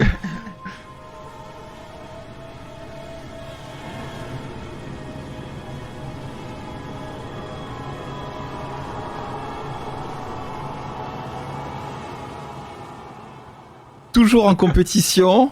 Alors celui-là, je serai moins bienveillant, donc je ne laisserai pas parler 10 minutes dessus parce qu'il y a beaucoup de films ce week-end. Mosquito State de Philippe Jeanne Rimza, et non pas Ramzi. C'est son 3e long métrage, film américano-polonais, film un peu bizarre avec un scénario très particulier, l'histoire d'un trader qui fait un élevage de moustiques dans son appartement. Voilà. Dans son penthouse. Hein. Oui, alors oui. C'est pas un appart, quoi, le truc. Ouais, c'est un trader, effectivement. C'est un trader qui a vu sur New York, puis sur Central Park, puis, enfin, en fait, il a un changement de vue entre temps. Il a un changement de vue. Un écran vert en fenêtre, quoi. Ça. En fait, il vit dans les immenses tours, genre, tu sais, la tour du Futuroscope, là, qui tourne autour du parc. Ça doit être ça. Et en plus, ce trader-là, bon, il pourrait être beau gosse. Non, c'est le mec le plus flippant qu'on a jamais vu. Mais il réussit à emballer quand même. Voilà, une certaine Lena del Alcázar. Voilà, Lena de l'Alcázar, parce qu'elle n'a pas de nom de famille. Hein. C'est juste la fille qu'il a croisée en soirée au début du film. Voilà. Un film qui marque beaucoup sur l'esthétique. Mais je vais aller... mais je vous laisse la parole pour en dire plus, parce que si c'est moi qui parle, ça va pas aller. Notre trader il a pas- Marwan, il a pas le beau parlé- gosse, il a pas celui parlé qui sur emballe, on ne Teddy. sait pas comment. Tu vas pouvoir nous expliquer comment est-ce que ce personnage réussit à emballer, peut-être. Oh. Non, peut-être pas, non. Non. Ah, la méchanceté gratuite. Alors, leçon numéro 1. T'es le mec qui prend vraiment le truc au premier degré. Non, mais sérieusement, c'est un film qui je trouve, me met dans un état un peu bizarre, dans le sens où j'ai pas mal pris du plaisir à le voir, parce qu'il y a plein de trucs. Je l'ai vu vraiment au dernier degré possible. Une sorte de délire un peu horrifique qui joue un petit peu sur l'horreur qu'est les moustiques et les mauvaises expériences qu'on a pu vivre avec. Et je trouve que le réal a au départ un peu une formation de réalisateur de boulard, et après on comprend que dans le sens où tout est le scénario est très bidon, et il y a 2-3 effets visuels qui sont très amusants, mais on sent qu'il voilà, il sait pas trop ce qu'il veut faire. Il y a beaucoup de moments où c'est un peu élagué, c'est un peu étendu, on sait pas trop ce qui se passe, mais il y a plein de situations d'effets de mise en scène qui donnent envie d'être dans l'histoire et de se marrer de ce qui se passe, parce qu'on sait que c'est vraiment un film totalement bizarre et un peu qui a pas forcément de logique précise, et on comprend pas vraiment ce qui se passe. On pense que le mec il va vraiment se transformer, mais en fait il a juste 3 boutons et puis une lubie pour des moustiques. Ah oui, 3 boutons, c'est 3 boutons. 3 boutons. Oui, mais 3 boutons immenses, mais Une quinzaine de verrues, quoi. oui, Enfin, mais si on devait comparer à la mouche, par exemple, tu vois, c'est pas la même histoire. Mais voilà, mais sinon c'est un délire un peu particulier. Et sinon, Thomas, si tu veux en savoir plus de comment je peux rencontrer des gens ou emballer des gens, bah je te ferai payer mes cours, parce que tu me donneras des cours hors antenne. D'accord, avec plaisir. Marwan, il va jouer dans Hitch 2. C'est ça. Mais Marwan, c'est Hitch. Je suis sûr. Par contre, moi, alors au-delà des cours de séduction, ce qui peuvent être intéressants, cela dit, je t'en prendrai peut-être. Moi, j'aimerais bien savoir quel genre de boulard tu regardes pour penser que un scénario aussi bidon soit aussi établi, quand même, parce que. Non, mais au début, en fait. Il y a quand même 40 minutes où ça te parle quand même bien de trading, hein. Enfin, si tu vas juste pour te tirer la nouille, c'est un peu long, hein. Du date foireux, là.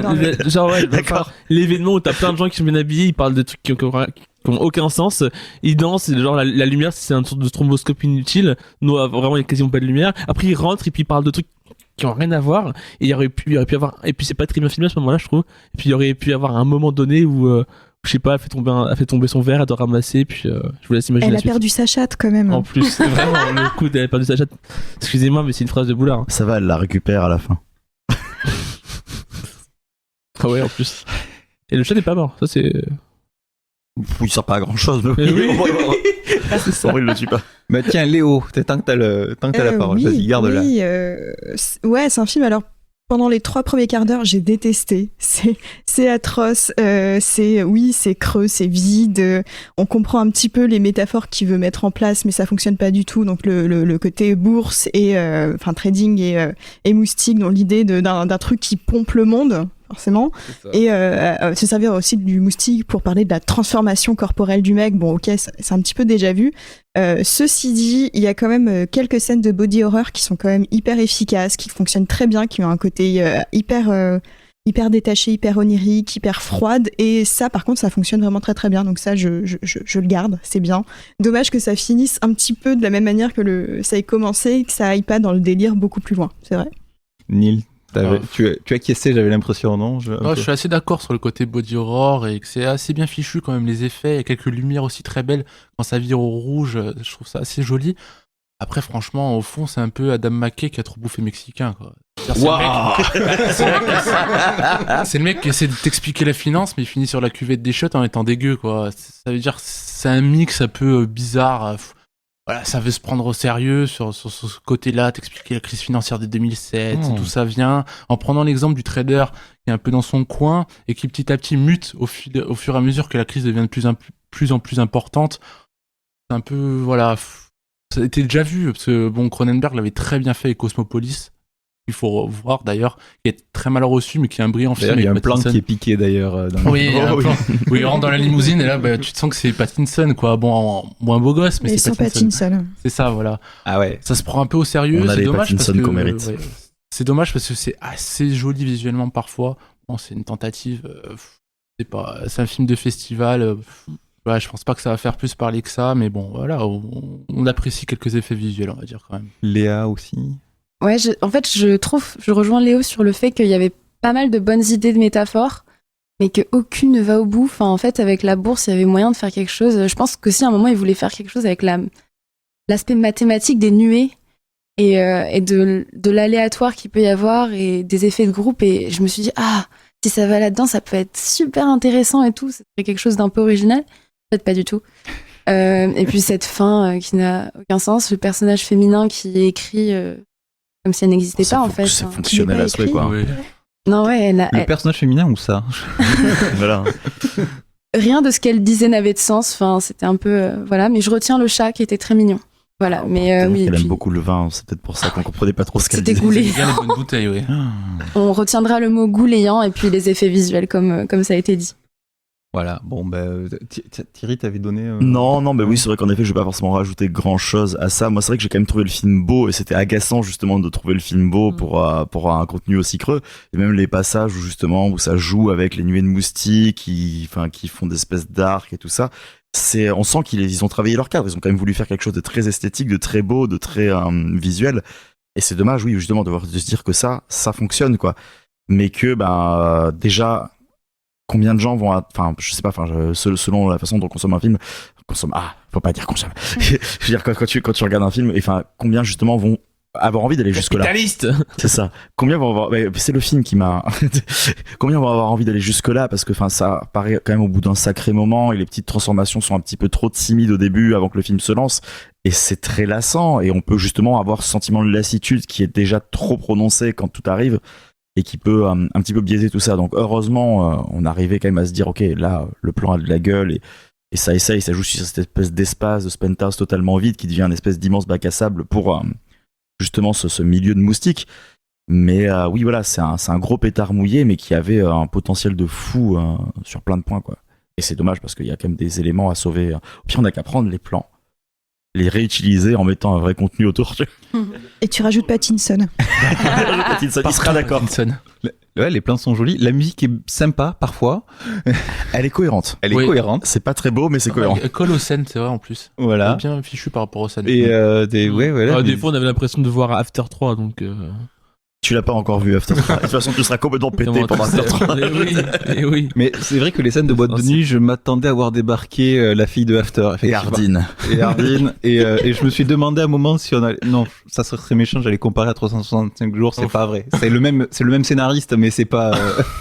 En tout cas, on voit que là, le seul point commun entre ces deux films polonais, c'est qu'ils n'ont clairement pas d'intérêt pour les personnages féminins. Aïe. Bon, bref. C'était un film un peu irritant. Mosquito State. Ça gratte un peu. Bon, Léa, tu dois y aller. Ouais. Oh, quelle tristesse. Bon, mais merci d'être passée. Merci pour l'invitation. Comme d'hab, je m'incruste et comme d'hab, je suis trop bien accueillie. Pas grave. Mais si, tu es toujours la bienvenue parmi nous. Où est-ce qu'on peut te retrouver après l'émission ?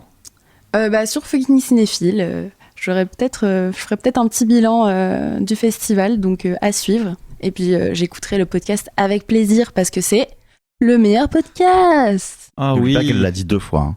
Ça fera 2 samples. Voilà. Merci et à plus sur cette onde. À plus dans le bus. À plus dans le bus. Voilà, je crois que ça fera un autre sample. Voilà. Merci. Que de cadeaux pour moi. C'était les films de la matinée. On va se substanter un peu. Manger. Voilà. Et on revient pour la suite de la journée. Hop. C'est Gérard May ASMR. Vous venez d'entendre Figolu. un paquet d'Orangina bonbons. Et maintenant, ça gratte à Figolu. Et maintenant, le Figolu Leader Price. Oui, c'est même pas le vrai Figolu. Le Leader Fig. Avec plus de figues sur l'emballage que dans le produit. Et beaucoup de sucre. Et pas de goût. L'inverse du Coca Light. Et du Pepsi Max. De toutes les saloperies qu'on va nous vendre. Bon, après cette ASMR à la con, on va peut-être passer au vrai film. 티가 전혀 안 난다면서요? 했는지 안 했는지 알 수가 없대, 알 수가. 너 왜 마스크 안 썼어? 아침엔 네 얼굴 보면 불편하다겠지? 눈이 예쁘시네요. 보조 출연자가 펑크를 내서요. 편안하게 여기 앉아서 드시기만 하면 됩니다.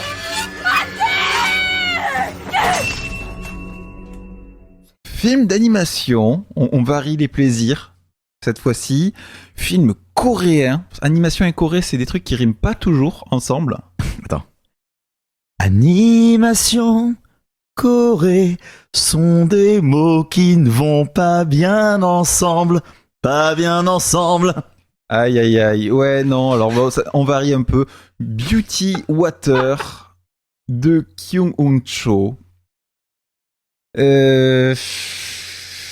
Bon, l'histoire d'une jeune femme qui va découvrir une eau miraculeuse pour devenir belle et perdre du poids et devenir un top méga bonasse modèle. Et qui s'est appelé L'Orio Kezak. C'est pas loin. Voilà, on est fatigué là. Hein.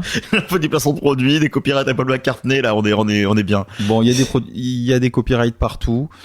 Voilà. Alors moi, ça fait le deuxième film long métrage d'animation ouvertement coréen, parce qu'on sait que les Japonais sous-traitent en Corée, ça, ou en Chine, hein, ça on essaie. Quand il y a un mauvais film quand il y a un mauvais épisode, un mauvais filler de série anime, souvent il est sous-traité en Corée, très très souvent. Mais là, c'est carrément un film complet. Alors bon. Voilà, on sent que c'est un film qui a pas un gros budget. Il y a une technique particulière. Je suis avec les guerriers, les vrais, Thierry et Neil. Coco. Voilà. Bon, alors un pitch qui fait penser à celui qu'on a vu hier. Ça s'appelle Cursed Lesson. Voilà, il fait penser à Cursed Lesson un peu, hein, toujours cette question de beauté et vendre son âme au diable un peu pour la beauté. Est-ce que c'est pas le film lui-même qui a vendu son âme au diable ou qui aurait dû passer un peu de sa lotion miracle pour la beauté de l'animation, oui. On va décrire un peu. C'est un film en 3D, mais qui colmate les brèches avec de la 2D. Voilà. Qui anime qui essaye d'animer du mieux qu'il peut les personnages qui l'intéressent et qui laisse un peu les autres au second plan. Le problème, c'est qu'ils ont quand même beaucoup de temps d'écran aussi, donc c'est compliqué, quoi. Voilà, on a quelque chose de comme ça, c'est ça. On a une animation, on a une modélisation qui est pas trop dégueu. Elle est simpliste. On va dire. Ouais, c'est cliché, hein. Enfin, c'est le minimum syndical, quoi. C'est le minimum syndical de la modélisation. On a une modélisation, par contre, mode épouvantail, à peu près. Et après, voilà, c'est ça. Et tout ce qui est secondaire, tout ce qui est personnage qu'on reverra pas, c'est en 2D, avec une animation pareille. Il manque des images, on sent, hein. Techniquement, c'est quand même très très faible. Mention spéciale au papa de l'héroïne, hein. Lui, ouais. Prends cher. Et même la 3D est pas parfaite parce qu'il y a un moment en boîte de nuit où il y avait un problème, il y avait des personnages qui scintillaient parce qu'il y avait un problème de gestion de la lumière, j'ai l'impression. Bon, voilà, donc techniquement c'est vraiment à la ramasse. Alors visiblement il y a eu une production qui a été un peu chaotique, ça devait être coproduit avec la Chine et puis il y a eu un bisbis diplomatique entre la Chine et la Corée, du coup ça s'est pas fait, il devait y avoir un problème de pognon. Bon. Donc techniquement, non, c'est quand même à la ramasse. Moi, ça m'a fait penser... Alors, j'ai vérifié, c'est pas la même prod. Et alors, il doit y avoir des mecs qui ont bossé sur les deux projets. Ça fait beaucoup penser à Nous les chiens, qui est sorti en France. Que tu avais vu au FFCP. C'est ça, avec une technique qui laissait à désirer aussi. Mais c'était pour les gamins. Alors, on va se dire, peut-être que pour les gamins, ils sont moins exigeants. Mais là, c'est clairement adulte. Si vous avez déjà vu des films d'animation dans votre vie, ça va faire mal. Voilà. Bon, techniquement, ok, c'est à la ramasse complet. Il n'y a pas de moyens, ok. Donc, si vous réussissez à passer le cap, voilà. Mais il y a une histoire qui est tirée d'un comics, enfin d'un manhwa, d'un webcomic même, de Oh Seong-dae, Tales of the Unusual, qui est une anthologie sur Webtoon, une anthologie d'horreur, et il y avait une histoire Beauty Water, 11 épisodes, de 2015, qui est sortie. Alors, faut lire le coréen pour la lire, je pense. Je sais pas sûr que ça a été traduit chez nous. Qu'est-ce que vous en avez pensé, vous, de cette histoire ? Moi, je vais parler vraiment en néophyte de l'animation. C'est pas un genre que forcément j'affectionne particulièrement ou auquel je me suis pas penché. Et je suis toujours désireux de découvrir plein de choses. Le dernier film que j'avais vu en animation, Je crois que c'était J'ai perdu mon corps, qui était un film français que j'avais trouvé assez sublime. Donc voilà, je suis toujours désireux, et là surtout quand ça mélangeait l'horreur, donc je me suis dit oui, pourquoi pas. Après c'est vrai que quand j'ai vu les premiers visuels, je me suis dit que j'avais déjà vu ça étant plus jeune dans certains dessins animés d'animation ou de manga un peu trash. Il y a des choses assez perturbantes quand sur le même plan il y a la 2D mélangée à la 3D. Je trouve que ça fait un peu mal aux yeux et ça décroche du film. Complètement.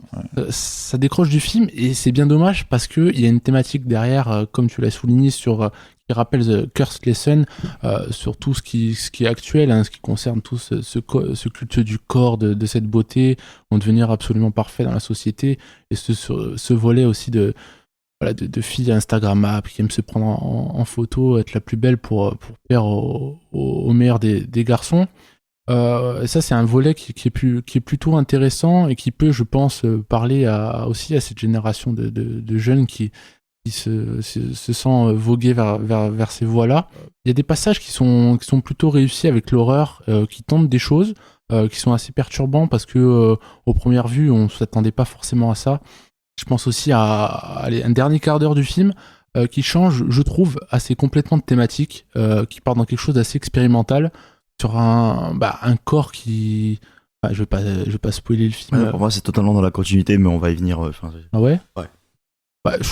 Moi, après, c'est peut-être que je suis sorti du film à un moment et que j'ai pas vraiment suivi point par point, mais j'ai trouvé le dernier volet vraiment très intéressant et je pense qu'il aurait dû venir plus tôt et continuer directement sur cette voie-là pour m'accrocher un peu plus. Mais voilà, j'ai trouvé ça vraiment frustrant en fait de voir une animation assez bâclée alors qu'il y a un contenu derrière qui aurait pu tirer un bien meilleur film et qui aurait pu m'intéresser et qui aurait pu donner quelque chose de vraiment très beau. Thierry ? Alors moi j'ai trouvé le contenu assez passionnant en fait, et pourtant j'ai pas été le plus attentif, j'ai pas été le plus charmé non plus par l'animation, ça m'a aussi fait sortir assez régulièrement du film et de beaucoup trop nombreuses reprises. Après dans ce que ça veut tenter, ouais, je trouve que c'est Cursed Lesson en beaucoup mieux. Alors nous on le voit par notre filtre à nous, puisque voilà, moi pareil, je vois pas du tout les filtres les filles instagrammables ou quoi que ce soit, puisque c'est aussi la culture du corps en Corée qui a toujours eu d'énormes problèmes avec tous ces complexes, parce qu'on se disait hier déjà, tout à l'heure dans l'émission, pour ceux qui ont écouté Cursed Lesson, où il y a un taux de chirurgie esthétique qui est extrêmement prononcé, il y a toujours ce côté, tant que tu n'as pas tel standard de beauté à tout prix, tels yeux, tel nez, tel ci, tel ça, tu es considéré comme laid. Et les gens te le font remarquer, donc toutes les nanas y passent quasiment, quoi. C'est malheureusement statistique. Et du coup, oui, là, voir un film qui justement va te parler de la quête de la beauté, mais te la détourner de cette manière-là, de façon de dire arrête de perdre ton âme pour ça, c'est intéressant. La Corée l'a toujours fait. De toute façon, la Corée est une énorme contradiction qui passe son temps à critiquer tout ce système, mais qui reste énormément dedans. Mais ouais, pour en revenir à ce que tu disais, du coup, moi je trouve qu'en fait, le dernier quart d'heure, je sais pas si on peut spoiler, mais en tout cas on peut dire oui, ça nous montre cette quête de beauté montrée à son paroxysme en fait. Donc du coup, ça me montre juste une étape supérieure de cette quête-là qui, moi, m'a fait penser un peu à Neon Demon. Parce que le film parle d'assimilation tout du long. Initialement, on te dit juste, tiens, bois de l'eau et tu vas maigrir. Finalement, c'est non, il faut que tu fournisses de la chair, puis il faut que tu pompes les gens, le peu de ressources physiques des gens autour de toi. Et donc que ça finisse par une assimilation totale avec je suis un corps composé de plusieurs corps. Je ne dis pas dans quelle mesure, mais c'est un petit peu ça le principe. On n'est pas un peu obligé de le dire. Ça me semble assez logique en fait de se dire que de toute façon l'étape dernière, c'est pour être le corps ultime, tu dois aussi éliminer tous les corps qui sont arrivés à ton niveau. Ça fait un peu Highlander en fait. Ça fait un peu le côté tu dois être le dernier immortel, donc tu butes tous les autres quoi. Et là l'immortalité, c'est l'immortalité de la beauté. Bon, j'arrête la référence à Highlander. Ouais, mais il y a ça. Mais voilà, c'est pour ça que ça m'a fait penser à Neon Demon en fait. Tu vois le côté on va se parler Neon Demon parce que ça on s'en fout. C'est tu trouves l'archétype de beauté et pour devenir beau tu le bouffes quoi. Et c'est pour ça que j'ai trouvé le propos absolument passionnant. Et ouais, en effet, par contre je vous rejoins sur ce côté là, c'est dommage que ce soit animé à la truelle avec des petits moyens. Certes, c'est pas, j'imagine qu'ils auraient pu faire beaucoup mieux, ils l'auraient fait, ils auraient été ravis de le faire, j'imagine, mais ouais, c'est dommage parce que le propos est fascinant quoi. Non mais c'est ça, c'est-à-dire que entre le joli et l'animation, il y a un équilibre à avoir et visiblement c'est propre en modélisation, je veux dire, c'est pas, on est clairement pas chez les studios Disney ou on est clairement pas dans le haut du panier, ils avaient pas les budgets d'avoir des grosses modélisations. En 2D, mais ça se regarde quand même. Mais la 2D, ce qui est dommage, c'est que tu vois les personnages secondaires en 2D, ils sont jolis. On se dit, le film entièrement en 2D, ça l'aurait fait. Et ça aurait vraiment marché en fait. Et faire de la 3D, mais pas aller jusqu'au bout et pas avoir les moyens de le faire. Et justement, ce mélange de 2D 3D, ça met en relief justement les défauts. Et du coup, on est perdu. Et pareil, et on se perd. Le scénario, l'écriture est un peu facile, un peu puéril dans la première heure. Avec oh là là, sur les réseaux sociaux, on me dit que je suis grosse. Oh là là. Et puis, comme elle est mal animée. Ouais, après ça part aussi justement de cette espèce de superficialité totale pour la détourner. Donc ça me semble assez logique que l'écriture soit assez puérile en fait. Moi, ça me semble assez consenti comme choix de réalisation. Donc en soi, pourquoi pas. C'est vrai que ça dérange un peu parce qu'on est peut-être un peu adulte aussi pour voir ça. La cible est semi-adolescente, je dirais. Ouais. Enfin, en fait, t'as pas forcément envie de montrer ça à des ados parce qu'il y a des images qui sont quand même assez choquantes et qu'il faut être préparé. D'un autre côté, c'est aussi quelque chose qui leur parle à une période où ils se posent des questions sur leur corps et ça va brancher des ados, je pense. C'est le truc qui. Mais pareil, et du coup. On est sorti de cette animation et c'est dommage parce que voilà, la dernière demi-heure est super. Enfin, elle est super scénaristique. Sur le papier, c'est génial. Sur le papier, elle est géniale. Ça fait vraiment pas tâche à Gérard May hors compétition où il y a d'autres films qui sont vraiment moins bien. Voilà. Même si l'animation est-ce qu'elle est, franchement, voilà, c'est une proposition qui a du sens quand même. Donc ouais, c'est donc je ressors presque agréablement surprise de la fin du film parce que je partais pas gagnant. Toi, t'étais parti perdre sur J'étais vraiment parti perdre. Mais déjà, dès les premières secondes, j'ai fait ok, c'est bon. T'étais là, j'ai pas envie, tu vois. Ah putain, mais en moins de 5 minutes, j'étais déjà blasé. Non, mais en plus, on décrochait tous un peu au fur et à mesure. Au début, j'étais un peu à fond en mode, je vois qu'ils sont pas trop là, donc je vais essayer d'eux. Moi, je me dis, c'est plus possible, donc je commence à me détacher un peu du truc. Là, je vois que Neil commence à revenir dedans. Et sur la fin, toi, tu reviens, on fait, bon, allez, on y retourne. Et là, on fait, putain, oui, non, en effet, ça a quand même de la gueule dans ce que ça veut dire, quoi. Non, c'est ça. Et c'est décevant. Alors je sais pas si ça sortira un jour chez nous parce que ce film ne semble pas avoir de distributeur en France. C'est passé à Annecy au festival du film d'animation, c'est ça d'Annecy. Oui, c'est pas une garantie. Non, mais s'il commence à faire peut-être le tour des festivals ou d'autres festivals, il y a une chance qu'il soit distribué aussi à l'international, donc pourquoi pas la France. De toute façon, ça passera par le bouche à oreille et la réception festival, donc on verra. Ouais, peut-être une VOD pour ce film, qui sait. Je ne sais pas. La nuit n'est pas finie, messieurs. On se lance dans notre film. C'est la fin de la première partie. Retrouvez la semaine prochaine la suite et fin de cet épisode spécial Gérard May 2021 avec en invité Lily du blog Lily qui nous accompagnera pour terminer en beauté cet épisode. Nos chroniqueurs survivront-ils jusqu'au bout? Resteront-ils éveillés tout au long de la nuit décalée? Vous le saurez dans la prochaine partie de l'épisode. Abonnez-vous dans votre application de podcast préférée pour écouter la deuxième partie dès sa sortie. Vous pouvez également soutenir l'émission en commentant l'émission et en notant 5 étoiles dans votre application de podcast favorite. Suivez-nous également sur les réseaux sociaux, Twitter, Facebook, Instagram, @glacpodcast, CLAAC podcast. À la semaine prochaine pour la suite. Bisous, bisous, bisous.